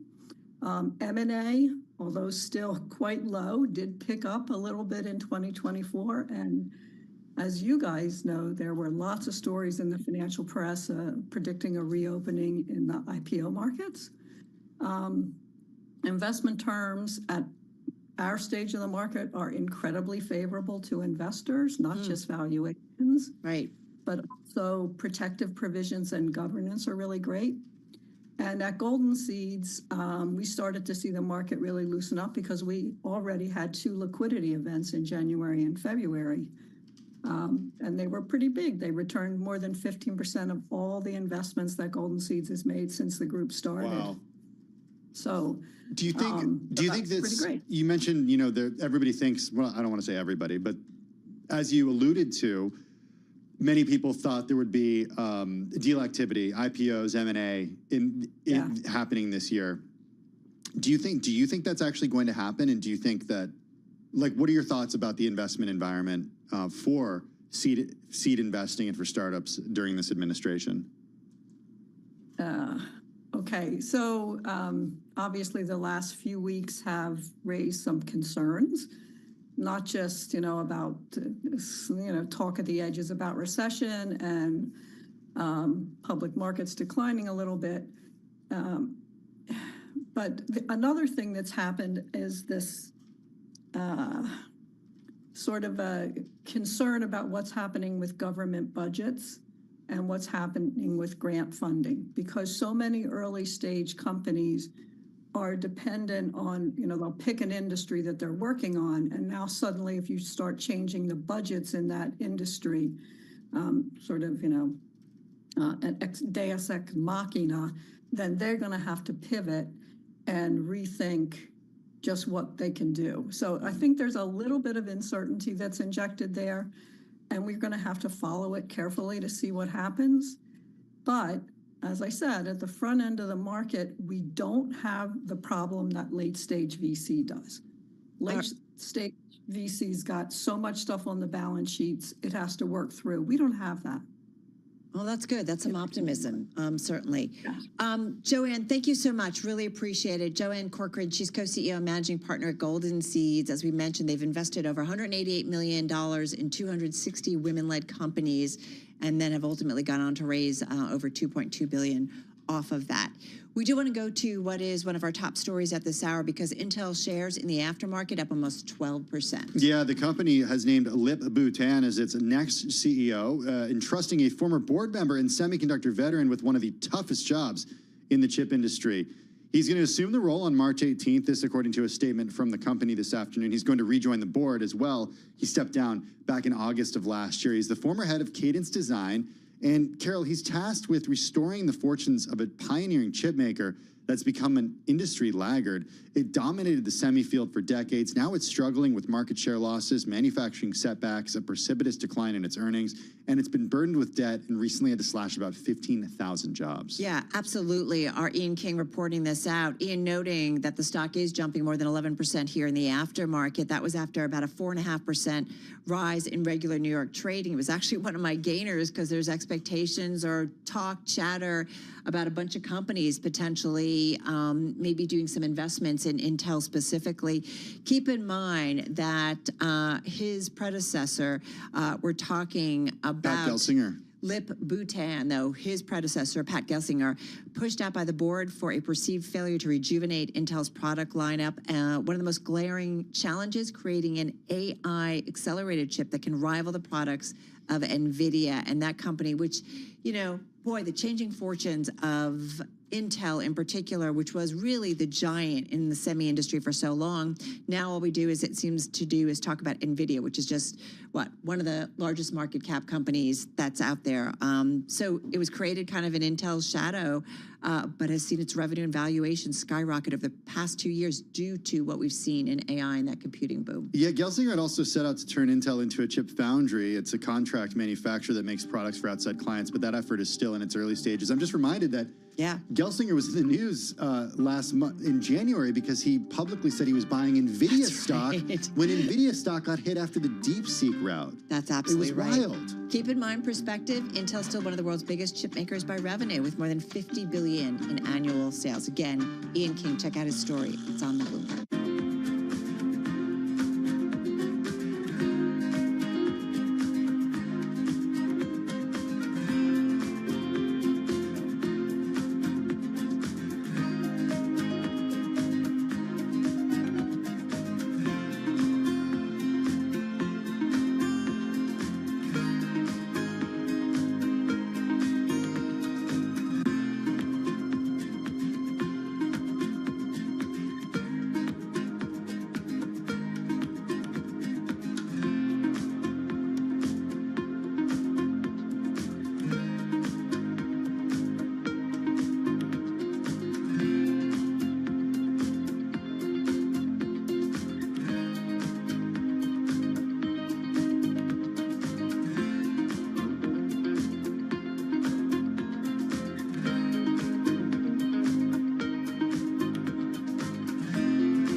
It's 4:40 on Wall Street. We do check markets all day long here at Bloomberg. We're repeating our earlier headlines. Senate Democratic leader Chuck Schumer says his party will block a Republican spending bill to avert a government shutdown on Saturday. Of course, we'll have a lot more coming up on Balance of Power here on Bloomberg Radio. Moments ago, Adobe issued a disappointing outlook for revenue growth in the current quarter, despite a recent focus on monetizing its new generative artificial intelligence features. Right now, we have got Adobe down by 3.3%. The Dow, the S&P, NASDAQ ended the session mixed. Today we had the Dow Jones Industrial Average falling. Dow Jones Industrial Average lower today. The Dow is down 0.2%. S&P and NASDAQ both higher. The S&P 500 index up 27, up by about 0.5%. NASDAQ up 212, up by 1.2%. 10-year 4.31%. The 2-year 3.98%. Gold up 0.6%. 29.33 the ounce. West Texas Intermediate crude surged 2.2%, 67.70, and Bitcoin up now by 0.4%, 83,131. So today for markets, some sign of stability, but what about the recent selling we have been seeing, and how is that playing out with the president? Is he watching? That question for Phil Palumbo, the CEO of Palumbo Wealth Management, right here on Bloomberg Business Week. It's really important to understand where the economy's going, where the market's going, because Trump is a scorecard type person, and I can't imagine he's not really looking at the markets, and at some point there'll be a Trump put that'll be put into place. Phil Palumbo of Palumbo Wealth Management, interviewed right here on Bloomberg Business Week. This Bloomberg Business Flash is brought to you by Oracle. Attention growing businesses, Oracle is offering to cut your current cloud bill in half if you move to Oracle Cloud Infrastructure for new U.S. customers with minimum financial commitment.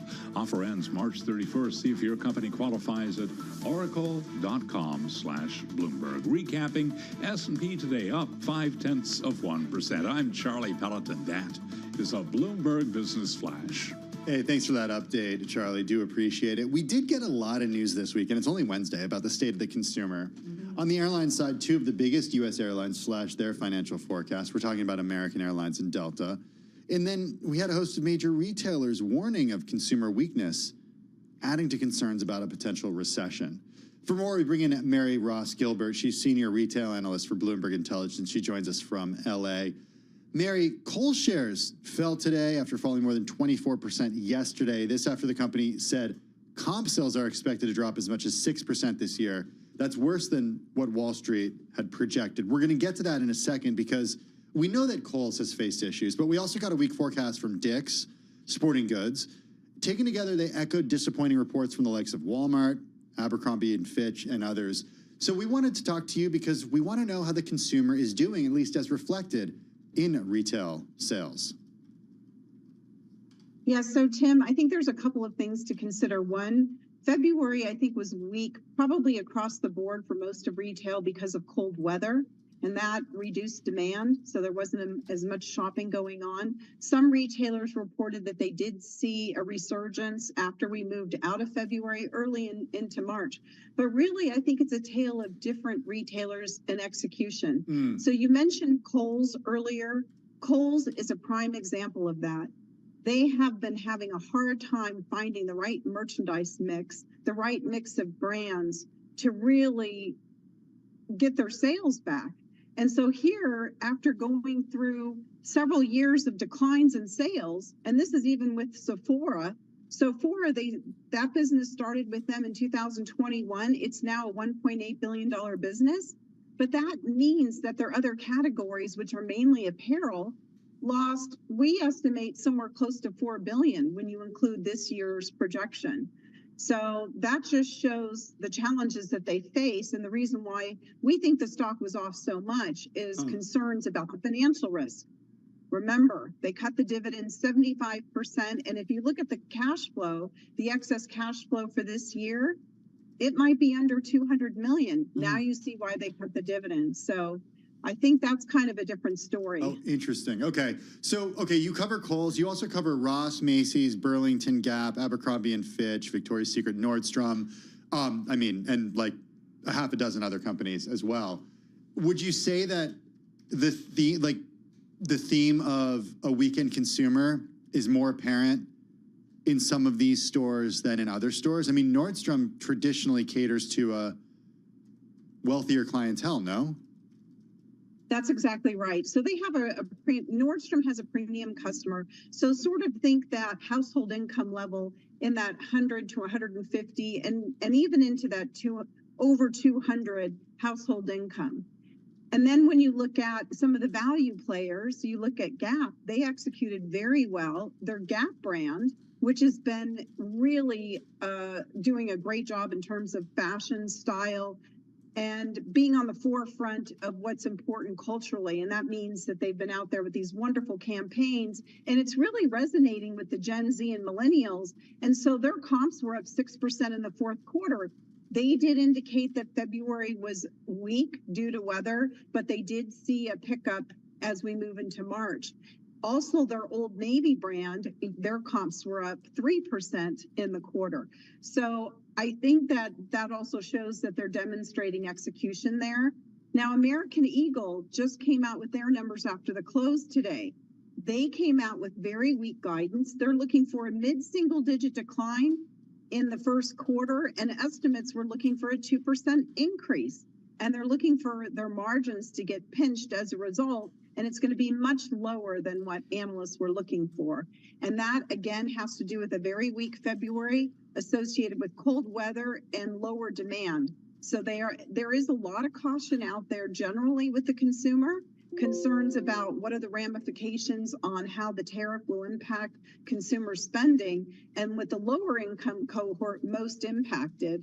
And we have such an incredible competitive climate because off-price executes well and they provide tremendous value. So it really makes the branded apparel retailers and the department stores, in a tougher position.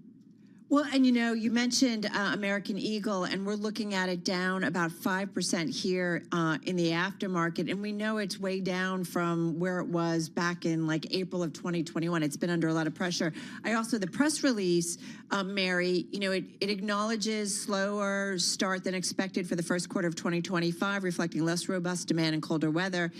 They go on to say, while we anticipate improvement as the spring season gets underway, we are also taking proactive steps to strengthen the top line, manage inventory, reduce expenses. And they talk about this uncertain consumer and operating landscape. So obviously they see concerns ahead. I mean, are we just still overstored, over-retailed, in terms of choices out there? Well, clearly, we already had news of some retailers that have shut down at the start of the year, filed for bankruptcy. So those boxes will be coming up. We know that Kohl's is going to close 27 stores. Whether they increase that is yet to remain. We just had a recent merger on the luxury side, but they seem to be struggling. That's Saks Fifth Avenue and Neiman Marcus, but they're struggling to pay their vendors on time. And they're also not treating the customers very well, rejecting returns. So that also looks precarious. So I think we are going to see further store closures. And if you look at any data set, that's what you're seeing. You're seeing generally store closures across the board. American Eagle, you just brought up some of the caution that they talked about. And of course, their conference call is now ongoing, and they're going to get into more details of what they're planning to do to improve the top line. But they have also been closing stores on the American Eagle nameplate side, but opening and expanding on the Aerie and Offline. Offline is their athleisure brand, and that has been growing. So we'll learn more about that as the conference call is underway. Well, we are going to let you go, and we really appreciate you joining us, especially as one of the companies that you cover is reporting earnings, and the conference call is ongoing. Mary Ross Gilbert of Bloomberg Intelligence joining us from Los Angeles. Taking a look at how stocks closed today, Carol Master, down 0.2% on the Dow. The S&P 500 down 0.5 percentage point, while the NASDAQ Composite up 1.2%. And continuing to watch shares of Intel here in the aftermarket. We've seen this stock continuing to rally up almost 12% as we speak. Intel finally has a new CEO, and so investors liking that, appointing Lip Bhutan as Chief Executive Officer. Great write-through on it by our own Ian King. It's at Bloomberg.com.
is Bloomberg Business Week with Carol Masser and Tim Stenovec on Bloomberg Radio and Television. It is Bloomberg Business Week. Let's take a look at some stocks on the move today. Bloomberg News cross-asset reporter Denitsa Sakova joins us here in the Bloomberg Interactive Brokers studio. You had plenty to choose from today. Yeah, and we chose Intel, and we have breaking news. The stock is up 16% after hours. Really strong rally, coming on top of a very strong rally during the normal hours of Wednesday. Of course, this comes after the news of a new CEO, who is a former board member, semiconductor veteran. So the market is reacting quite well to that news. Obviously, there is a massive restructuring effort going on. We had Reuters report that TSMC has pitched NVIDIA, AMD, Broadcom to take shares in a joint venture. Part of the deal is that TSMC won't take more than 50%. Of course, we've talked about TSMC investment in the US. We've talked about that 100 billion promise, and perhaps this is part of this big move. We saw everyone rallying on Wednesday: Intel, NVIDIA, AMD. So all the chip makers saw a lot of relief after a few tough days. Of course, Intel has suffered a lot in the past year. It was down 60% last year, pretty rough run, as industry focus has turned towards artificial intelligence chips. But now we're seeing 2 days a very strong rally. Let's see, obviously, if it holds through normal rally from normal trading tomorrow. What we're hearing from Wolf Research is that this is the best option for Intel when we're talking about the joint venture with TSMC. So yeah, we'll see, right? We saw the stock in the regular trade gaining on that report, but and then really jumping on news of a new CEO in the aftermarket. And we should point out that it's down about 24% since mid-February. We've seen a pullback in kind of the overall markets, but you've seen Intel. I think it's just everybody's kind of waiting to see what's next, but naming a new CEO is a big deal. For sure. Like crossing that one off the list. As Ian King wrote, though, he's got the toughest job in the industry exactly right now, turning this company around. Not like nobody's going to be, anyone's going to be watching him, right? Or anything. not too much pressure. Yes, lots of pressure, for sure. What else do you have your eye on today? We have some good news from Spotify. They have signed the extended Bill Simmons deal, new contract. He'll continue his podcast and serve as a head of talk strategy for 2 years. That caused obviously a very positive reaction. The stock was up 5% today and 20% for the year. Pretty good. Carol pointed that out when we were talking about this, that the stock, and it's only down, roughly almost not even 20% from its all-time highs. Yeah. Which is I'm going to go back it's and double check that. $109 billion stock. And look what it did. Look what it did. No, the chart is incredible growth. Yeah, it's what it did last year was up triple digits last year, Carol. Yeah. 2 years in a row, 138%. Is that right? Yeah. We're seeing triple digits. Incredible. Wait, what? Is that right? 138.08% last year. And then in 2023, 138.01%. Yeah. Down 17% from its all-time highs, which were just back in February. And even this year, 20% so far. Great start. Obviously, there has been some turmoil in February. I'm never, I pay for Spotify. I don't think I ever won't pay for Spotify. Seriously? Why would I ever switch? They have all my data, all my playlists. I'm getting a thumbs up in there. Apple Music? No, they don't know anything about me. Oh. That's the thing. It's like Spotify, they know what I like, and they serve me music that I like. Not creepy at all? No. Okay. It's a way to discover music in this day and age. Denitsa, what else do you have? We have Verizon as well, which is actually having 2 very rough days. Yesterday, shares of Verizon dropped the most since 2023. This came after a muted outlook for growth in mobile phone subscribers. Today, we have more bad news. Wolf Research downgraded the telecom company to peer perform from outperform. Of course, we know competition in that industry has been very tough. We know Verizon, AT&T, T-Mobile, they have all been trying to woo customers away from their rivals. There are more perks, lower prices. It's just a constant war. But one issue that has come up is that people are not buying as many new phones. People are holding on their phones for about 41 months. So you can imagine it's a big weight on those telecoms. I gotta say, without going into particulars, recently switching from one of the cell carriers to another, and I think we cut our bill as like a third of what it was. Wow. Interesting. Yeah. Okay, I'm gonna have to hear more about this, Carol.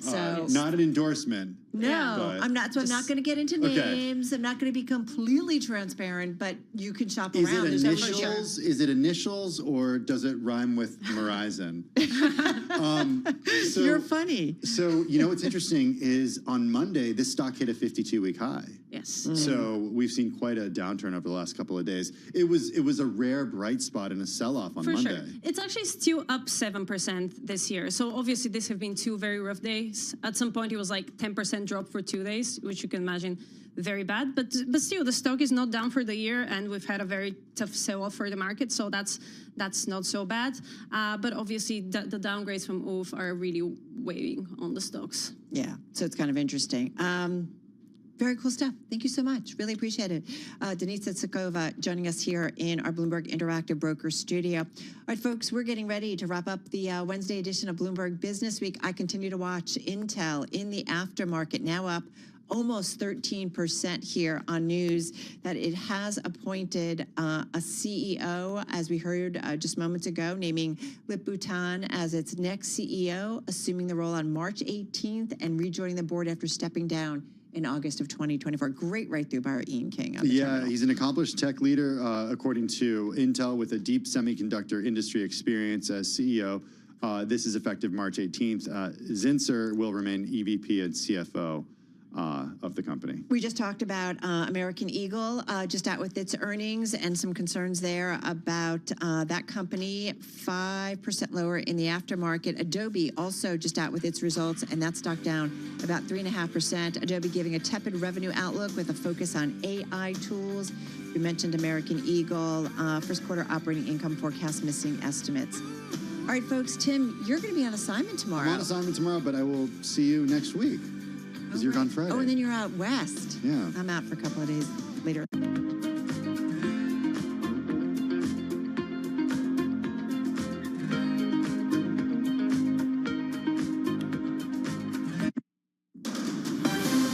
From the world of politics to the world of business, this is Balance of Power.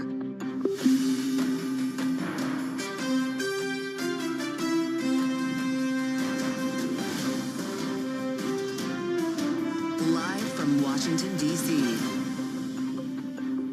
From Bloomberg's Washington, D.C. studios to our TV and radio audiences worldwide, welcome to Balance of Power. Alongside Kaylee Lyons, I'm Joe Matthew. President Trump greets the Irish Taoiseach at the White House with a reception for this hour. Trade dominating the conversation after Europe's retaliation against U.S. metals tariffs that went into effect at midnight. The European Union's been very tough.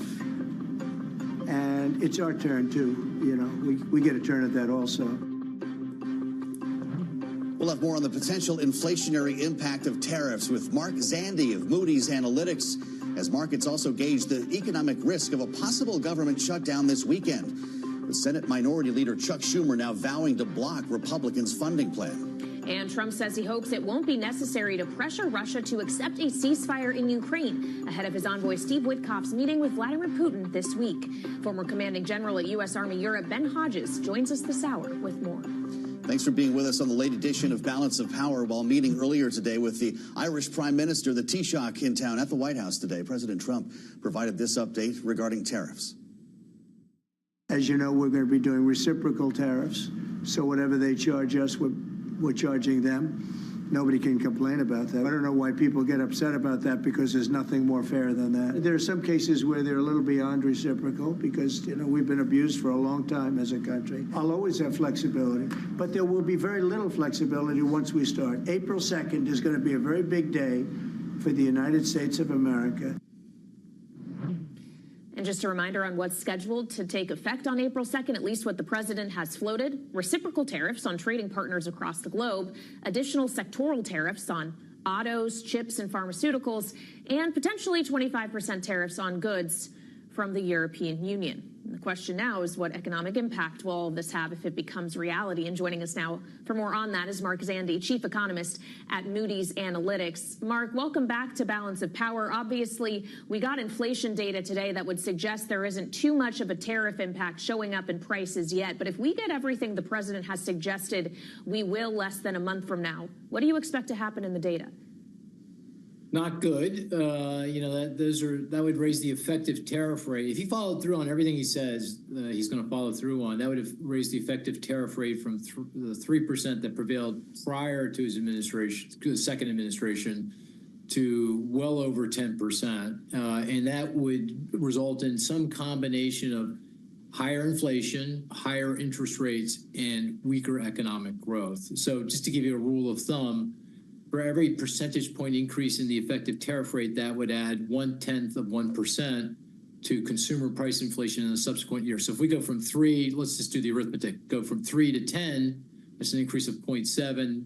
That's the kind of increase you would expect in the consumer price index. So we go from, say, 3% CPI inflation, that's the data we got today, to 3.7% over the course of the year. We keep hearing the R word this week. Mark, and I see you're using it on Twitter. It's been interesting to follow what you're writing here. You say the risks of a recession starting in the coming year are uncomfortably high and rising, putting them at 35%, up from 15% at the start of the year. And you said something interesting. Unless the presidential pen is away soon, you talk about the risk of the pen here, the economy will come off the rails later this year. Does that suggest that the on-again, off-again kind of gaming that we're seeing right now might not have a long-term economic effect? How much time does this president have to play with? Well, Joe, if he follows through on all these tariffs, we go to that 10% effective tariff rate, and that happens on early April, and we stay there, for more than a few months. I think that would be enough to push the economy into recession, at that point. Now, I'm hopeful that, this is still a process and negotiation, that push comes to shove, that everyone will find a way to bring those tariffs back in before that actually happens. Thus, my probability of recession is still below 50%. But I don't say that with any confidence with each passing day. And of course, the uncertainty around all of this is doing damage. It's not like we're going to get... The damage is already being done. We may not go into recession because these tariffs might not be fully implemented or not implemented fully for an extended period of time. But the mere fact that we're having this conversation, this discussion, and all the uncertainty that this is generating, in addition to all the uncertainty being created by other economic policy, is doing real damage. You can see it in the surveys. You can feel it in the data. It's happening. It's already, we haven't gone off the rails yet, but if things don't change soon, that's very likely what will happen. Well, and is the potentially most telling data point that we could look at, or at least that might influence the way the Federal Reserve is thinking about all of this, is what happens with consumer inflation expectations. Even if you aren't getting the lasting implementation of tariffs, they are still expecting the threat is there and prices could go higher, and that's what they believe. Isn't that self-perpetuating? Yeah, that's a good point. The argument is that this is no big deal. It's a one-time increase in prices for consumers. That's the end of the story. Well, maybe, or maybe not. If people expect inflation to be higher, as you say, consumer and bond market inflation expectations rise, then that one-time increase could translate through to higher wage demands and ultimately higher prices for other goods and services, and you're off, spinning into higher rates of inflation. And clearly, the Federal Reserve is very concerned about that. And when they list the things the Fed looks at when making a decision around interest rate policy, it's unemployment, it's inflation expectations. So they do matter, quite a bit. There's other indicators I'm looking at, consumer confidence, what's going on with layoffs, unemployment insurance, and claims for unemployment insurance are also good things to be watching. But you're right, consumer inflation expectations is another really good barometer. Mark Zandi, when you talk about stroke of the pen risk, as you've been writing recently, referring to both tariff and Doge cuts, which of those has the outsized impact that you're most concerned about? Well, Joe, all of the above, but front and center, most immediate is the tariffs. This is a big deal. We're talking about real money, a big increase in prices for consumers that's going to take a bite out of their purchasing power and really, unnerve people. And, it's going to cost jobs, right? Because, other countries are responding. They're not sitting still. If it's retaliatory, they're going to begin to rightly think these tariffs are not going away. And as such, they're going to come forward with their own tariffs and non-trade barriers that's going to cost jobs. So I think that it's the tariffs and the trade war that's front and center. But, the DOGE cuts to government employment and funding, that's an issue. Immigration policy could potentially be an issue. And here's the other thing, Joe, that's going to come to the fore here pretty quickly is the Treasury debt limit. No one's talking about that. But, right now, by my calculation, the Treasury is going to run out of cash to pay all its bills on time by the end of July or August. So a lot of stuff has to happen between now and then to avoid that. And that's another thing that's going to be quite disconcerting here in the not too distant future. Well, and Mark, you might wonder how we're going to figure out not crashing into the debt ceiling if we can't figure out keeping the government funded beyond midnight Friday, because as of this afternoon, the Senate Minority Leader Chuck Schumer is saying Democrats will not participate in voting for the Republican bill to keep the government open. Usually, we know shutdowns, when they happen, don't necessarily last for a long time. The market largely looks through them. But given the DOGE cuts that the federal government is already seeing underway at this point, what you were just speaking to, could the economic impact potentially be worse this time around? Yeah, certainly could. You're right. I mean, historically, government shutdowns last for a very short period of time because the politics aren't very good for the party that gets blamed by the electorate for the shutdown. So that pressure comes to bear pretty quickly, and that causes the parties to come together and find a way to keep the government running and the economy moving forward. But you're right. This is a very special time. A lot of moving parts, a lot of hard feelings on both sides, and the political process could break down, and this could do more damage. I'm not expecting that. I think, ultimately cooler heads will prevail, and we'll get a budget, and the government will remain. It may close for a little bit of time, but not close for a time where it does too much damage. But I don't say that with a whole lot of confidence. We only have about a minute left here, Mark, so I don't want to get too abstract on you here. But when the White House starts talking about creative destruction, essentially this short-term pain for long-term gain, I wonder how you see it, because the markets clearly aren't pricing in something of a recovery 6 months from now. How long would it take for the economy to adapt to whatever this framework is that the administration is pursuing? Well, the economy is resilient. We got a great economy. If we just leave it alone, it produces lots of jobs, it keeps unemployment low, creates a lot of wealth. But we're not leaving it alone. So, that's going to, create, that's the damage here is accumulating, very, very, very quickly. Joe, I don't really get the argument that we need a little bit of pain for a long-term gain. Maybe in the context of the DOGE cuts, you could say, hey, look, we're trying to get the deficit and debt in, and I don't agree with the way this is happening. I don't think it's productive, but okay, maybe. But with the trade war, I don't get it. What gain? I think everyone loses here, and loses in a big way, both in the near term and the long run. So I'm having a hard time getting my mind around that phrase in the context of a trade war. It's good to see you again, Mark.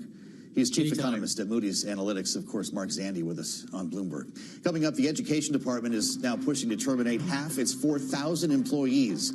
We'll look next at how the DOGE cuts will impact the agency on Balance of Power on Bloomberg TV and radio.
his directive to me clearly is to shut down the Department of Education, which we know we'll have to work with Congress, to get that accomplished. But what we did today was to take the first step of eliminating what I think is bureaucratic bloat. And that's not to say that a lot of the folks, it's a humanitarian thing too. A lot of the folks that are there, they're out of a job. Education Secretary Linda McMahon last night on Fox News talking about the department's plan, Donald Trump's plan to terminate half of its more than 4,000 employees. Today, Department of Education staff were told not to show up for work, citing security concerns, according to a memo shared with Bloomberg News. Joining us now with the latest on these impending cuts, Bloomberg's Akayla Gardner, who covers the White House and the rest of the executive force. Akayla, it's good to see you. They were told to leave the building by 6 p.m. local time. As we mentioned, department offices, not just here, but regionally closed. Will these people ever see the inside of that building again? Well, they were told that they can come back on Thursday to collect their items, but this is really impacting more than 1,300 employees, and really after efforts have already been underway for people to voluntarily leave, which we have seen at other agencies. And a lot of the people that I'm talking to at the Education Department feel as though some of the things that have happened at CFPB, the USAID, those things are starting to play out here as well, where President Trump is very explicitly saying he wants to eliminate this department, but he is doing it in a way that is much slower because, of course, there's a lot of things at stake here. They oversee more than $1 trillion in student debt, so they need to make sure they have experienced people staying in the department to continue to oversee some of those really critical functions. Well, because it's congressionally mandated that the department does so. And you just heard Secretary McMahon making that point, Akayla, that if they really want to undo it entirely, they need Congress's cooperation. So how far realistically can the executive branch take that without lawmakers going along? But really look at the examples that we've already seen from the CFPB, the USAID. Both of those agencies were both also created by Congress. And yet I think because this agency is a lot bigger, a lot more people are more familiar with it, they're being more careful than they have been with some of these other agencies where we've seen signage removed from the buildings. We've seen other employees pretty much taking over those buildings. So you still have folks in that physical headquarters in Washington, D.C., but they're closing down offices pretty much across the country in places like California. So this is really a sweeping effort, and they're saying they're trying to consolidate all their staffers into one building right now. Interesting. Well, the DOGE, of course, is a massive topic of conversation all over Washington and now on Wall Street. The president yesterday talked about the DOGE's strategy for cutting the federal workforce at large. Here's what he said. It's one thing to cut, but we want to cut the wrong people, meaning we want to cut people that aren't doing the job. We want to keep the right people. Absolutely. And I said, I don't want to just say we're going to cut 50%. I want to cut the people that aren't doing the job, the people that aren't there, the people that are scamming the system. And he agrees with that 100%. Do we have any evidence of that sort of fine-tooth comb approach when you talk about laying off half the staff? That doesn't smack as being surgical. Well, at least at the Department of Education, they say that certain parts of particularly this federal student aid office, which oversees that $1 trillion in student debt, that those parts of that office in particular have some of those parts have been remained intact. But we have reporting that hundreds of people have been laid off there. And so we're really still waiting to see how that could actually impact the disbursement of aid. And a lot of borrowers are frankly freaking out. They're like, what is going to happen to some of these programs that they have been relying on for years? Well, and we should point out as well that when it comes to the whole federal government, they're facing a deadline of tomorrow, these agencies, to submit to the Office of Personnel Management plans to cull their workforces, essentially. Akayla, do we have any sense of what those numbers ultimately could look like? Well, we're starting to see cabinet secretaries really getting out there and talking about their plans to reduce staff. And this is really a jockeying effort we're seeing by cabinet secretaries to really fulfill not only Elon Musk efforts, but President Trump's efforts, who says he's very strongly supporting Elon Musk. We saw those Teslas at the White House yesterday. So this is very much a whole of government approach. And I think secretaries are frankly competing to show how much they can do. Yeah, I don't think we're going to be able to unsee those Teslas at the White House. It was quite a production. Bloomberg's Akayla Gardner, thank you so much. And coming up, Senate Minority Leader Chuck Schumer says that Democrats will block the Republicans' plan to avert a shutdown. We'll discuss with our political panel next on Balance of Power on Bloomberg TV and radio.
Our caucus is unified on a clean April 11th CR that will keep the government open and give Congress time to negotiate bipartisan legislation that can pass.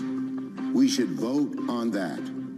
I hope our Republican colleagues will join us to avoid a shutdown on Friday. That was Senate Democratic leader Chuck Schumer earlier this afternoon, saying his party will block a Republican spending bill that would avert a government shutdown beyond midnight Friday. He urged his Republican colleagues to accept a Democratic plan that would provide a 30-day funding extension instead. Joining us now for more here on Bloomberg TV and radio is our political panel. Brad Howard, founder of Corcoran Street Group and Democratic strategist, alongside Maura Gillespie, Republican strategist and founder and principal of Blue Stack Strategies.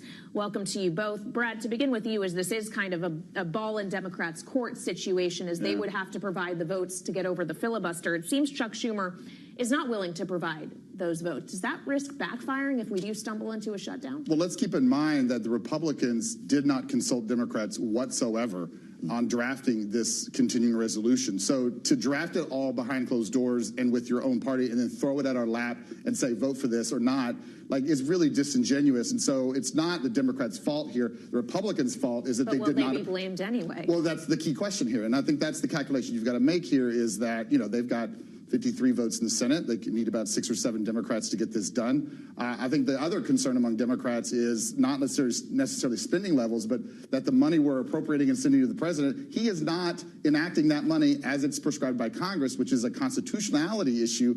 And with no oversight from congressional Republicans, we're very reluctant to give this president more money that he can use on whatever he wants, or not at all.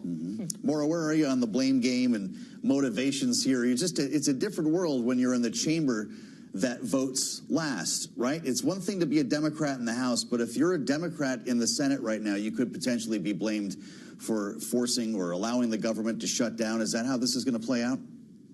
Not potentially being blamed, you're absolutely being blamed, because what's happening is just a 2019 version of what Trump tried doing.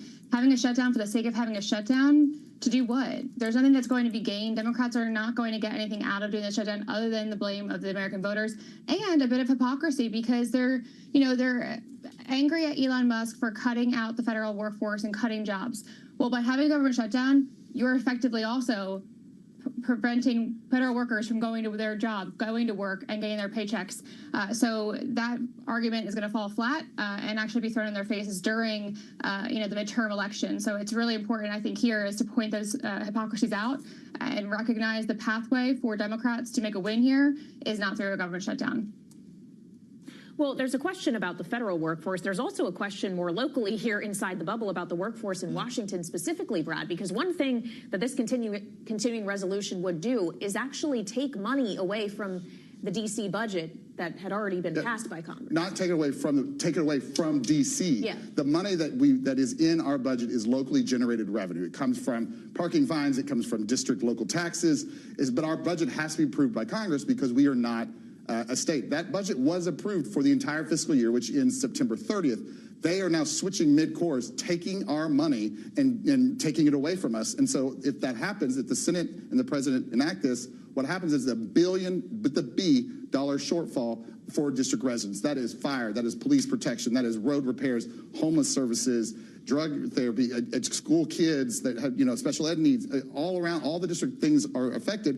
And by the way, there's a lot of members of Congress that their staff live here. And I don't know how they can look themselves in the face and look at their staff and make their quality of life worse for no reason. This money, they can't be used, this money, to calculate savings. This money can't be used for the federal government. It is our money. Essentially what it does is it gets diverted away from us for 6 months, and then they figure out later what happened. So it doesn't even calculate savings. So we're trying to figure out what happened here, why. It just seems, hopefully it's not just a mean-spirited attempt to thumb our nose at a Democratic jurisdiction, but I don't know how else to read it. Well, most people don't understand how that works, and frankly, a lot of people resent the concept of the federal city. Here, Maura, if the mayor is right, if Mayor Bowser is right, and teachers and police officers are going to start being laid off, how does that start to play outside of the bubble?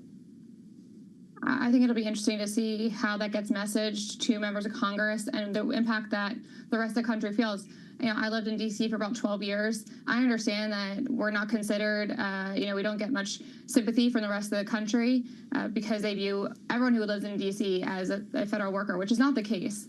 So I think that, the messaging there is going to be important. It needs to come from other people than just the mayor. And again, this CR is not necessarily the best bill out there. Democrats recognize that. Republicans recognize that.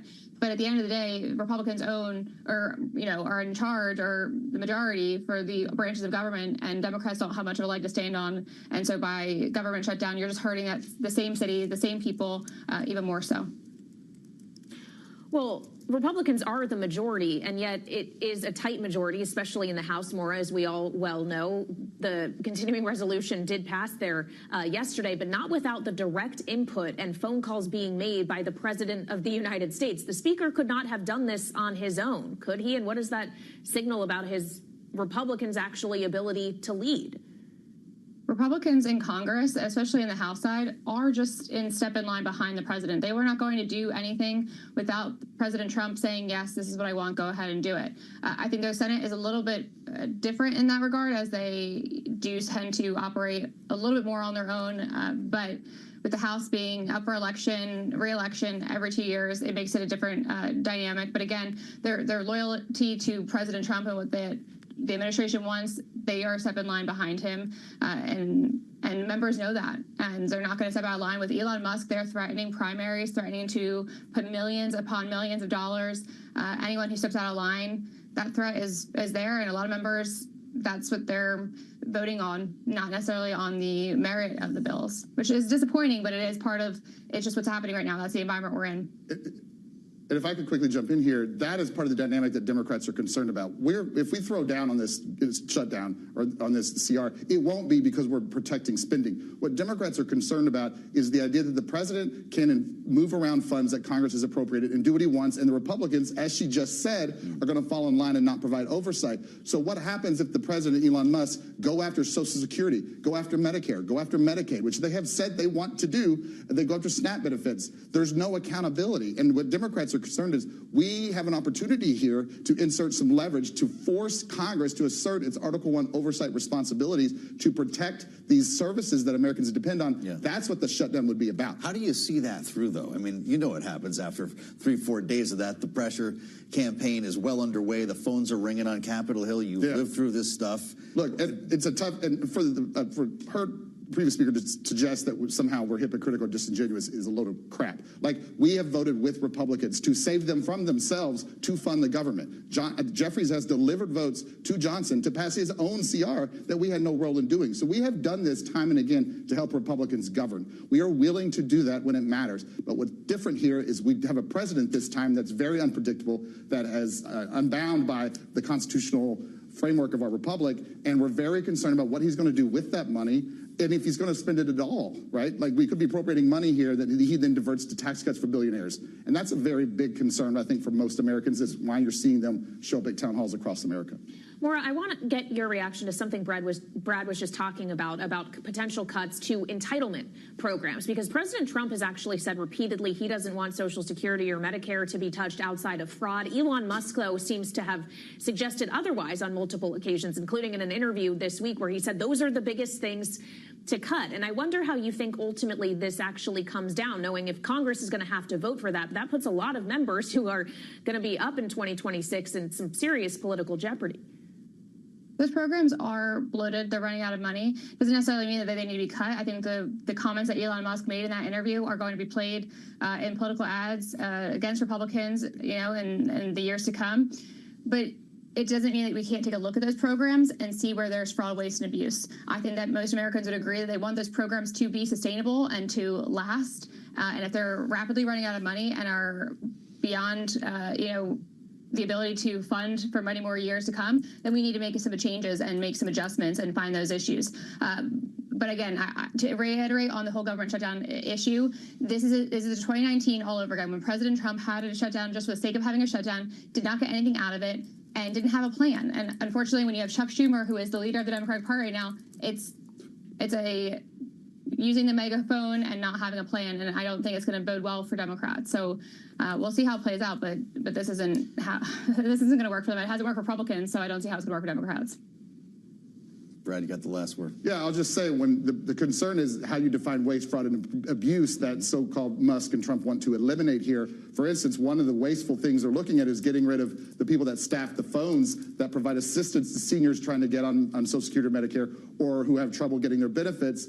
They're trying to force the seniors online. That makes sense for a tech mogul. It does not make sense for how most seniors operate on a day-to-day basis. Most of them aren't tech savvy. Most of them struggle with the digital age, and getting rid of the phones while at the same time slashing funding for field offices across the country, they're essentially forcing an event where seniors won't be able to get their benefits that they have earned. This is not an entitlement. This is earned benefits. And I think that definition of waste, fraud, and abuse is what Democrats are concerned about. Well, a great conversation and a smart debate with Maura Gillespie, Brad Howard. We'll be back with our panel a bit later this hour. On brand with the colors today, guys. I don't know what holiday I'm dressed for. Coming up, Ukraine accepting a U.S. proposal for a truce, something that we're going to be talking about straight ahead here on Balance of Power. Today in the Oval Office, the president said this about the potential peace deal between Ukraine and Russia. We had a great success yesterday. We have a full ceasefire. If it kicks in, we have to see. It's up to Russia now. There are things you could do that wouldn't be pleasant in a financial sense. I can do things financially that would be very bad for Russia. I don't want to do that because I want to get peace. All right, joining us now with more is retired General Ben Hodges, the former commanding general, U.S. Army Europe, now senior advisor for Human Rights First. General, it's great to see you. Thank you for joining us. I'm curious to hear where your head is on this most recent round of rhetoric, if we can call it that. I think a lot of us presume that Ukraine was interested in a truce. We hear this is now in Russia's ball court. What is Vladimir Putin going to say?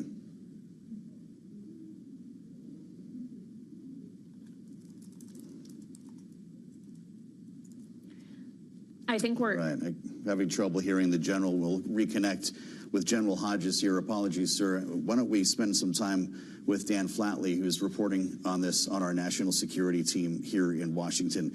Dan, thanks for your patience. The latest on this, unchanged from about 24 hours ago. When will we hear from Moscow? Right. Well, we're expecting to hear from Moscow sometime in the next 24 to 48 hours. And really, Joe, as you were just saying, the onus is now really on Russian President Vladimir Putin in these talks. Now, that's a precarious position for the U.S. and the Ukrainians to be in because, you know, Putin has given no indication that he is ready to accept the terms as we understand them thus far, this 1 month ceasefire. The big sticking point is he does not want to see any what he terms NATO troops under any flag in Ukraine helping to keep that peace. So that would mean British troops, French troops, German troops. President Trump has not talked about U.S. troops on the ground. In fact, that's been one of the things that has really been a sticking point all along is that no U.S. troops would be committed to the fight in Ukraine. But, you know, whether the U.S. and the Ukrainians are able to meet Putin's demands is really kind of the question right now. And so, you know, it was a smart move by the Ukrainians to agree to this ceasefire deal with the U.S. And now it's just a question of, you know, what Russia is going to say. And, you know, from our reporting, we believe that Putin will eventually agree to something, but he wants to kind of drag this out to get as much as he can out of this. Well, and we heard from President Trump in the Oval with the Irish Prime Minister today, suggesting there is pressure that he can apply to Russia, financially speaking, if Russia does not essentially do what the U.S. would like to see on its own. Given the level of sanctions that are already in place, Dan, what would that kind of added leverage the U.S. has to deploy actually look like? Yeah, it's a good question, Kaylee. As you point out, there are a number of sanctions, thousands really at this point on Russia, not just from the U.S., but also from our European allies and the whole G7. But there are still some pain points that the U.S. and its allies and partners could impose upon Russia, primarily as it relates to energy. So you heard Treasury Secretary Scott Bessent earlier this year during his confirmation hearing talk about hitting more of the Russian oil majors if directed to by President Trump.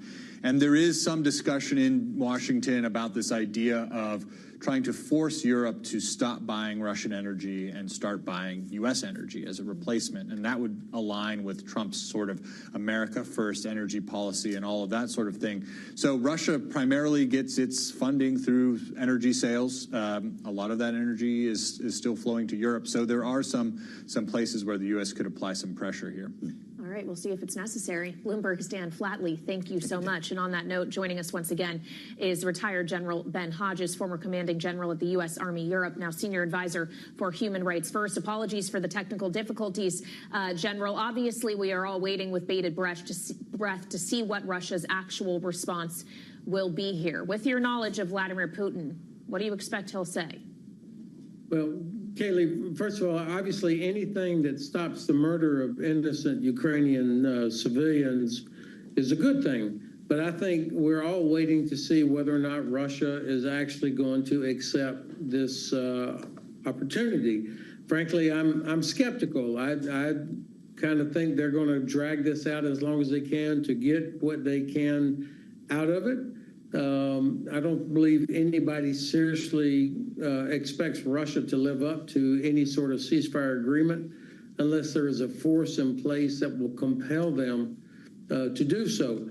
I'm glad that the president has talked about, he might have to put more pressure on Russia because frankly, up until this point, all of the demands and the pressure have been on Ukraine, but Russia is the aggressor here. They're the ones that invaded Ukraine, and the president does have enormous leverage over Russia.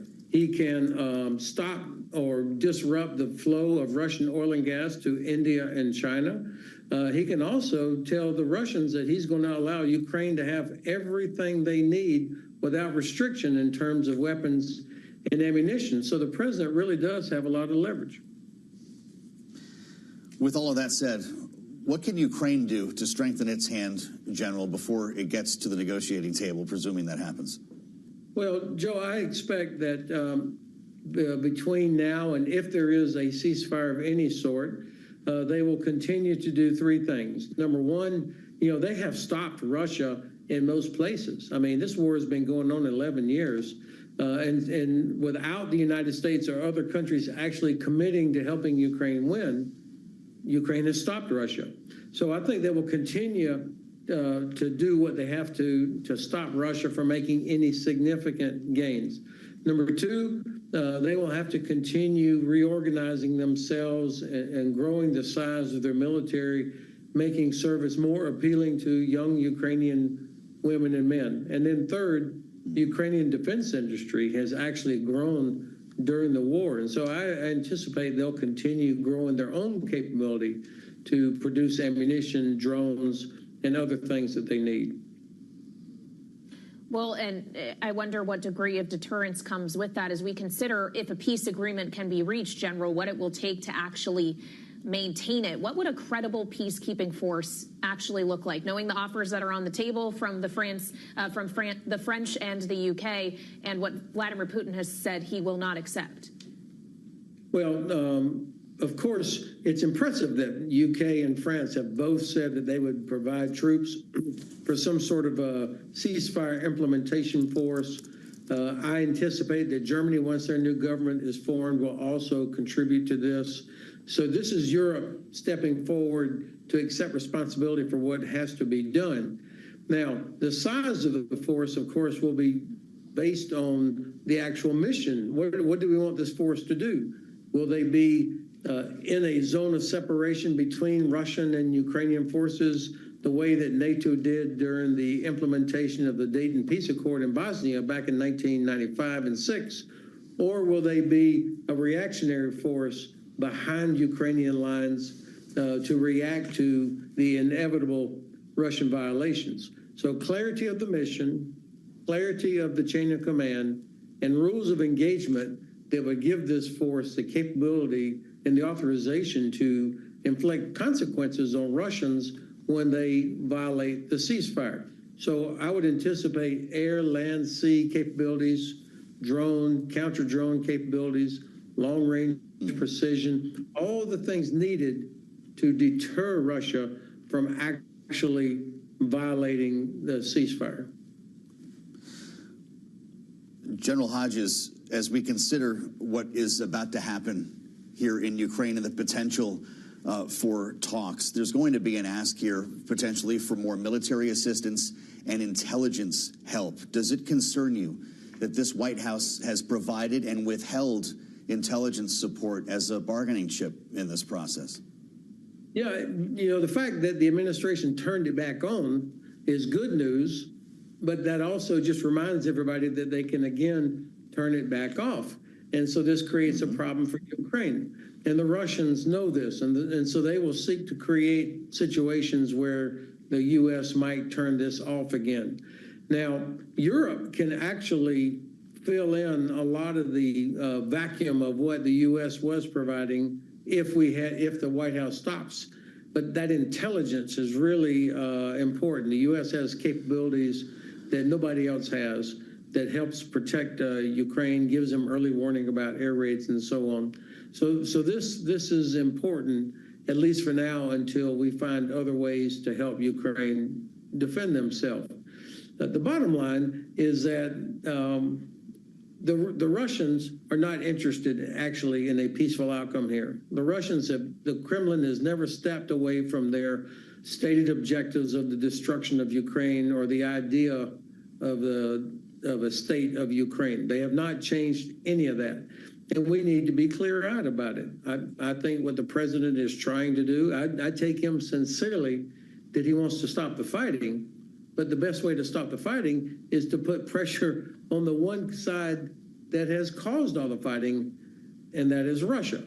So I see sort of three phases. Phase one is the preparation. That's where we are now. All these conversations in Riyadh, in Brussels, in Kyiv, in the Oval Office, and Paris, and London. This is the preparation phase, trying to figure out what does a real long-term ceasefire look like. And that's important because Ukrainians are not going to be willing to engage in real negotiation unless there is a ceasefire that is sustainable. So phase one is preparation. Phase two is the actual agreement to a long-term ceasefire with the deployment of an implementation force. And then you can get to phase three, which is the actual negotiations for long-term security situation for Ukraine. And it'll be more than just a line between Russian and Ukrainian forces.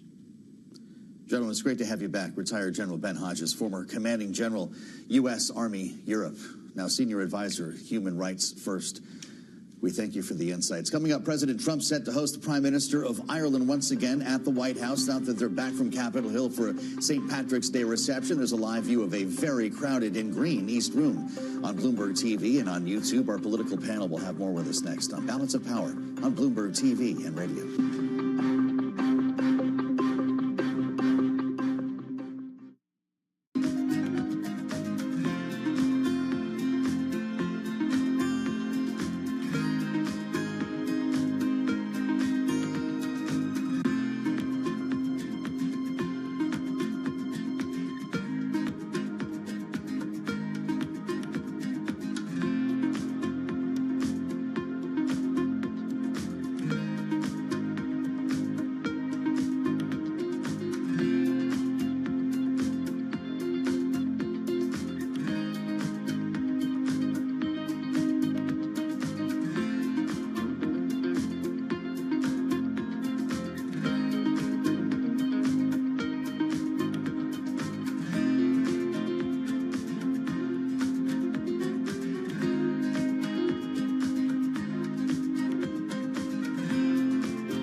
Ireland. It's a special place, and he's a very special guy. He did it the hard way also. He served, and then he took a little time off, and then he served again. I've heard about that. That happens on occasion. Thank you, President. It's a great honor for me to be here to celebrate St. Patrick's with you. And I thank you for your hospitality.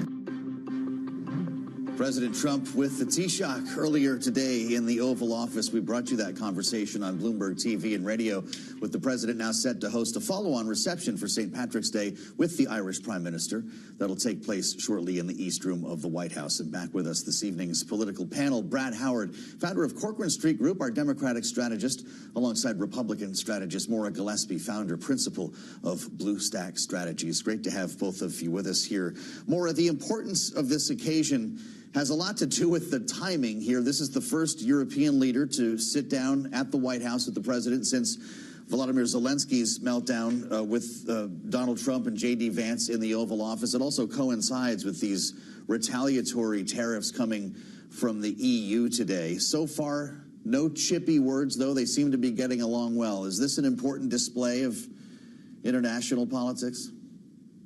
It's definitely a good moment for the president and the vice president to be so welcoming to the Taoiseach. I think it's an important event that happens on Capitol Hill. I know when I worked for Speaker Boehner, it was one of my favorite events, the Friends of Ireland Luncheon. It's a nice bipartisan event, obviously with Irish American heritage. It's a nice moment for members to enjoy celebrating as it falls around St. Patrick's Day, which is coming up on Monday. And so this moment was good for all parties, essentially, because it gave them a chance to show what a good friendship Ireland has with the United States. Well, and as we speak, if you're with us on Bloomberg TV or on YouTube, we're showing you President Trump entering the East Room of the White House with the Irish Prime Minister for this reception. Again, there's a lot of green in the room, just like Maura and Brad have on for the show this evening. Let's listen in, if we can, to the remarks from the president. A lot of very, very good Irish friends. But thank you all for being here. Even though it's still a few days away, I want to be the first to wish each and every one of you a very happy St. Patrick's Day. It's a big day. And as a lifelong New Yorker, nobody knows the Irish better than me. I know too much about the Irish. So let me begin by saying I really do. I love the Irish. I've had great, great friends over the years, and I love the Irish, special people. And I've been to Ireland many times. I have a lot of property in Ireland, actually, and it does very well, so I like it. If it didn't do well, I wouldn't like it. But I'm always struck by the awesome beauty of the Emerald Isle and the strength and warmth and grit and grace of the Irish people. Very few people can compare. Today, we're delighted to welcome Taoiseach Micheál Martin, a very special man doing incredibly well and very popular, and his beautiful wife, Mary. And I want to thank you both for being here. The first official visit to the White House. So thank you very much for being here with us. Thank you.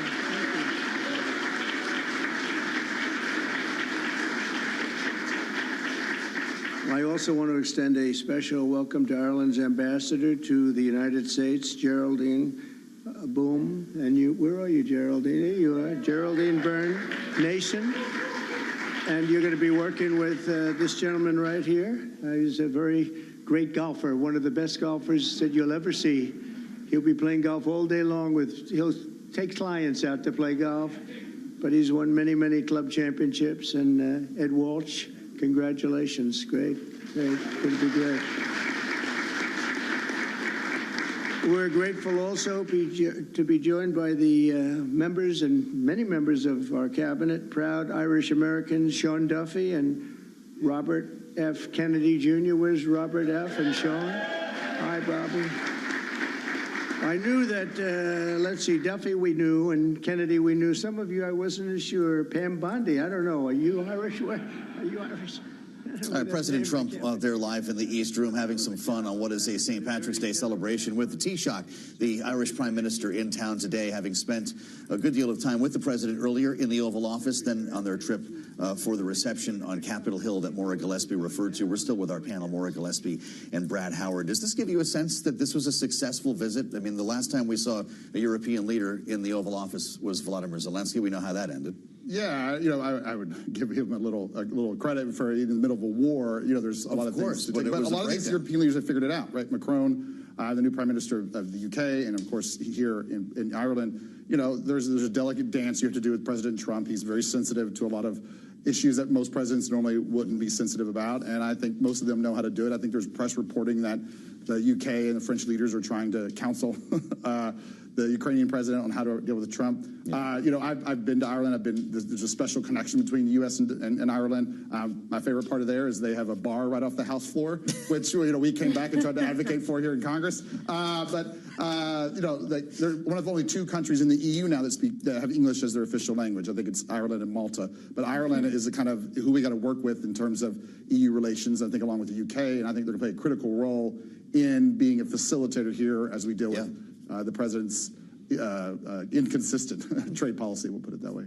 Well, and yet one thing is consistent is that he just doesn't like deficits, and he didn't make a secret about it today, Brad, that Ireland has a big trade surplus with the United States, suggesting that he's not going to spare anyone that applies to. What does it take diplomatically to actually work your way out of it when his way of thinking is that things need to be fair? Yeah, and it's not just with the president. It's not just data and evidence and empirical research. You can't win an argument that way really with him. You have to feel like he's getting a win so that he can say that on behalf of the American people. And so I think Ireland's got to figure out a way to give him a win. I think the UK Prime Minister came in and presented a very special invitation on behalf of the King, stuff like that. That is very much Trump's appeal and approach and connect with. So I'm sure they're clever enough to do that. Culturally, I think this is a good start. And I think the president, comes from New York, where the Irish heritage is even very strong. And so I think there's a lot of fundamentals that are good for the relationship if they can figure out how to finesse and give him a win that makes him feel, good. Sure. Yeah. Maura, will this relationship, as strong as it may appear to be today, last beyond April 2nd? Yeah, I think that the president, as he mentioned in his opening remarks, there are a lot of people in his orbit that have strong ties to Ireland. And so you imagine he doesn't want to make enemies with his inner circle of people or his friends back in New York. But I also think that people largely view Ireland as an important ally, largely too because of the good-natured relationship that we share with them. Well, they're about to get reciprocal tariffs, though, right? And he did make mention of the EU issues sitting right there in front of the table. And you could see that Taylor was a little bit uncomfortable about that and not necessarily as responsive. And maybe that's a afterwards conversation or a conversation that will happen between his staff and the administration, the White House administration.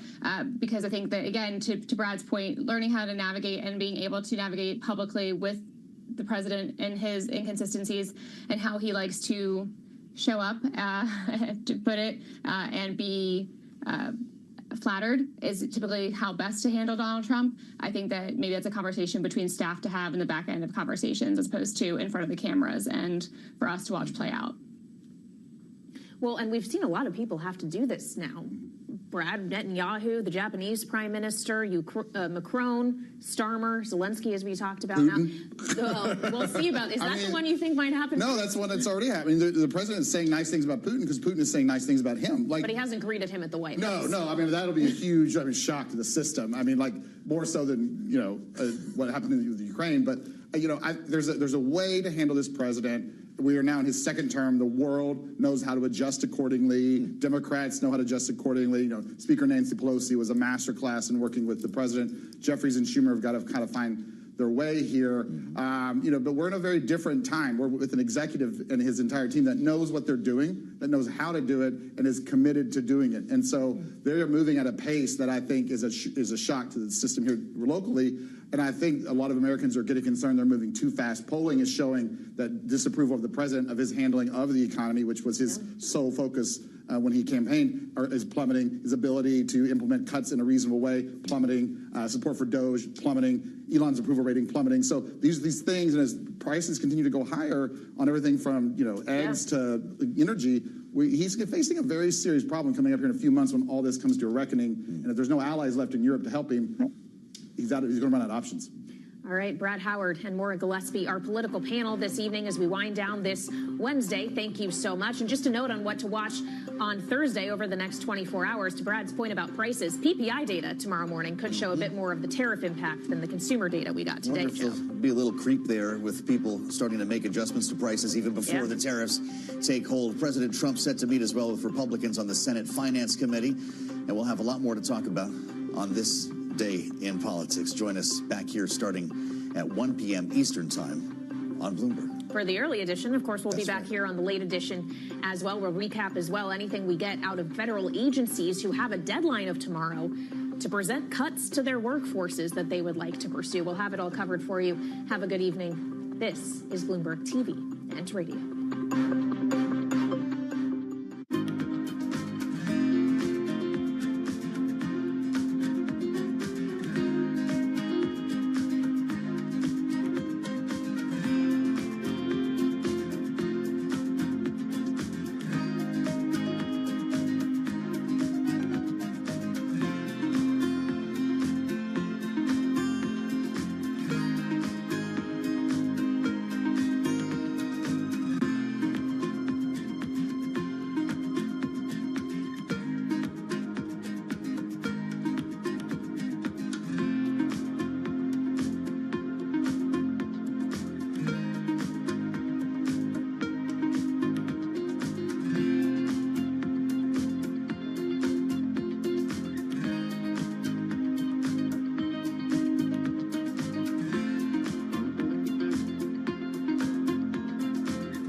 This has not been a great time for Genius. The people who claim to have it do not seem to qualify for it. The people who diagnose it in others seem to have a very, very narrow definition in mind. And the people we can all agree are stone-cold geniuses always seem to have a dark side. I read in Bloomberg Businessweek about the biggest crypto genius of them all, Sam Bankman-Fried. At his peak, he was worth like $26 billion. And that was before he was accused of running one of the biggest frauds in American history. His defense is that he is not a criminal, essentially, just inept. What does it mean to have genius in work, in the marketplace, in life? And who is even to say? To make anything simple takes actual genius, and we're going to try to live up to that name together tonight. It's the Business Week Show.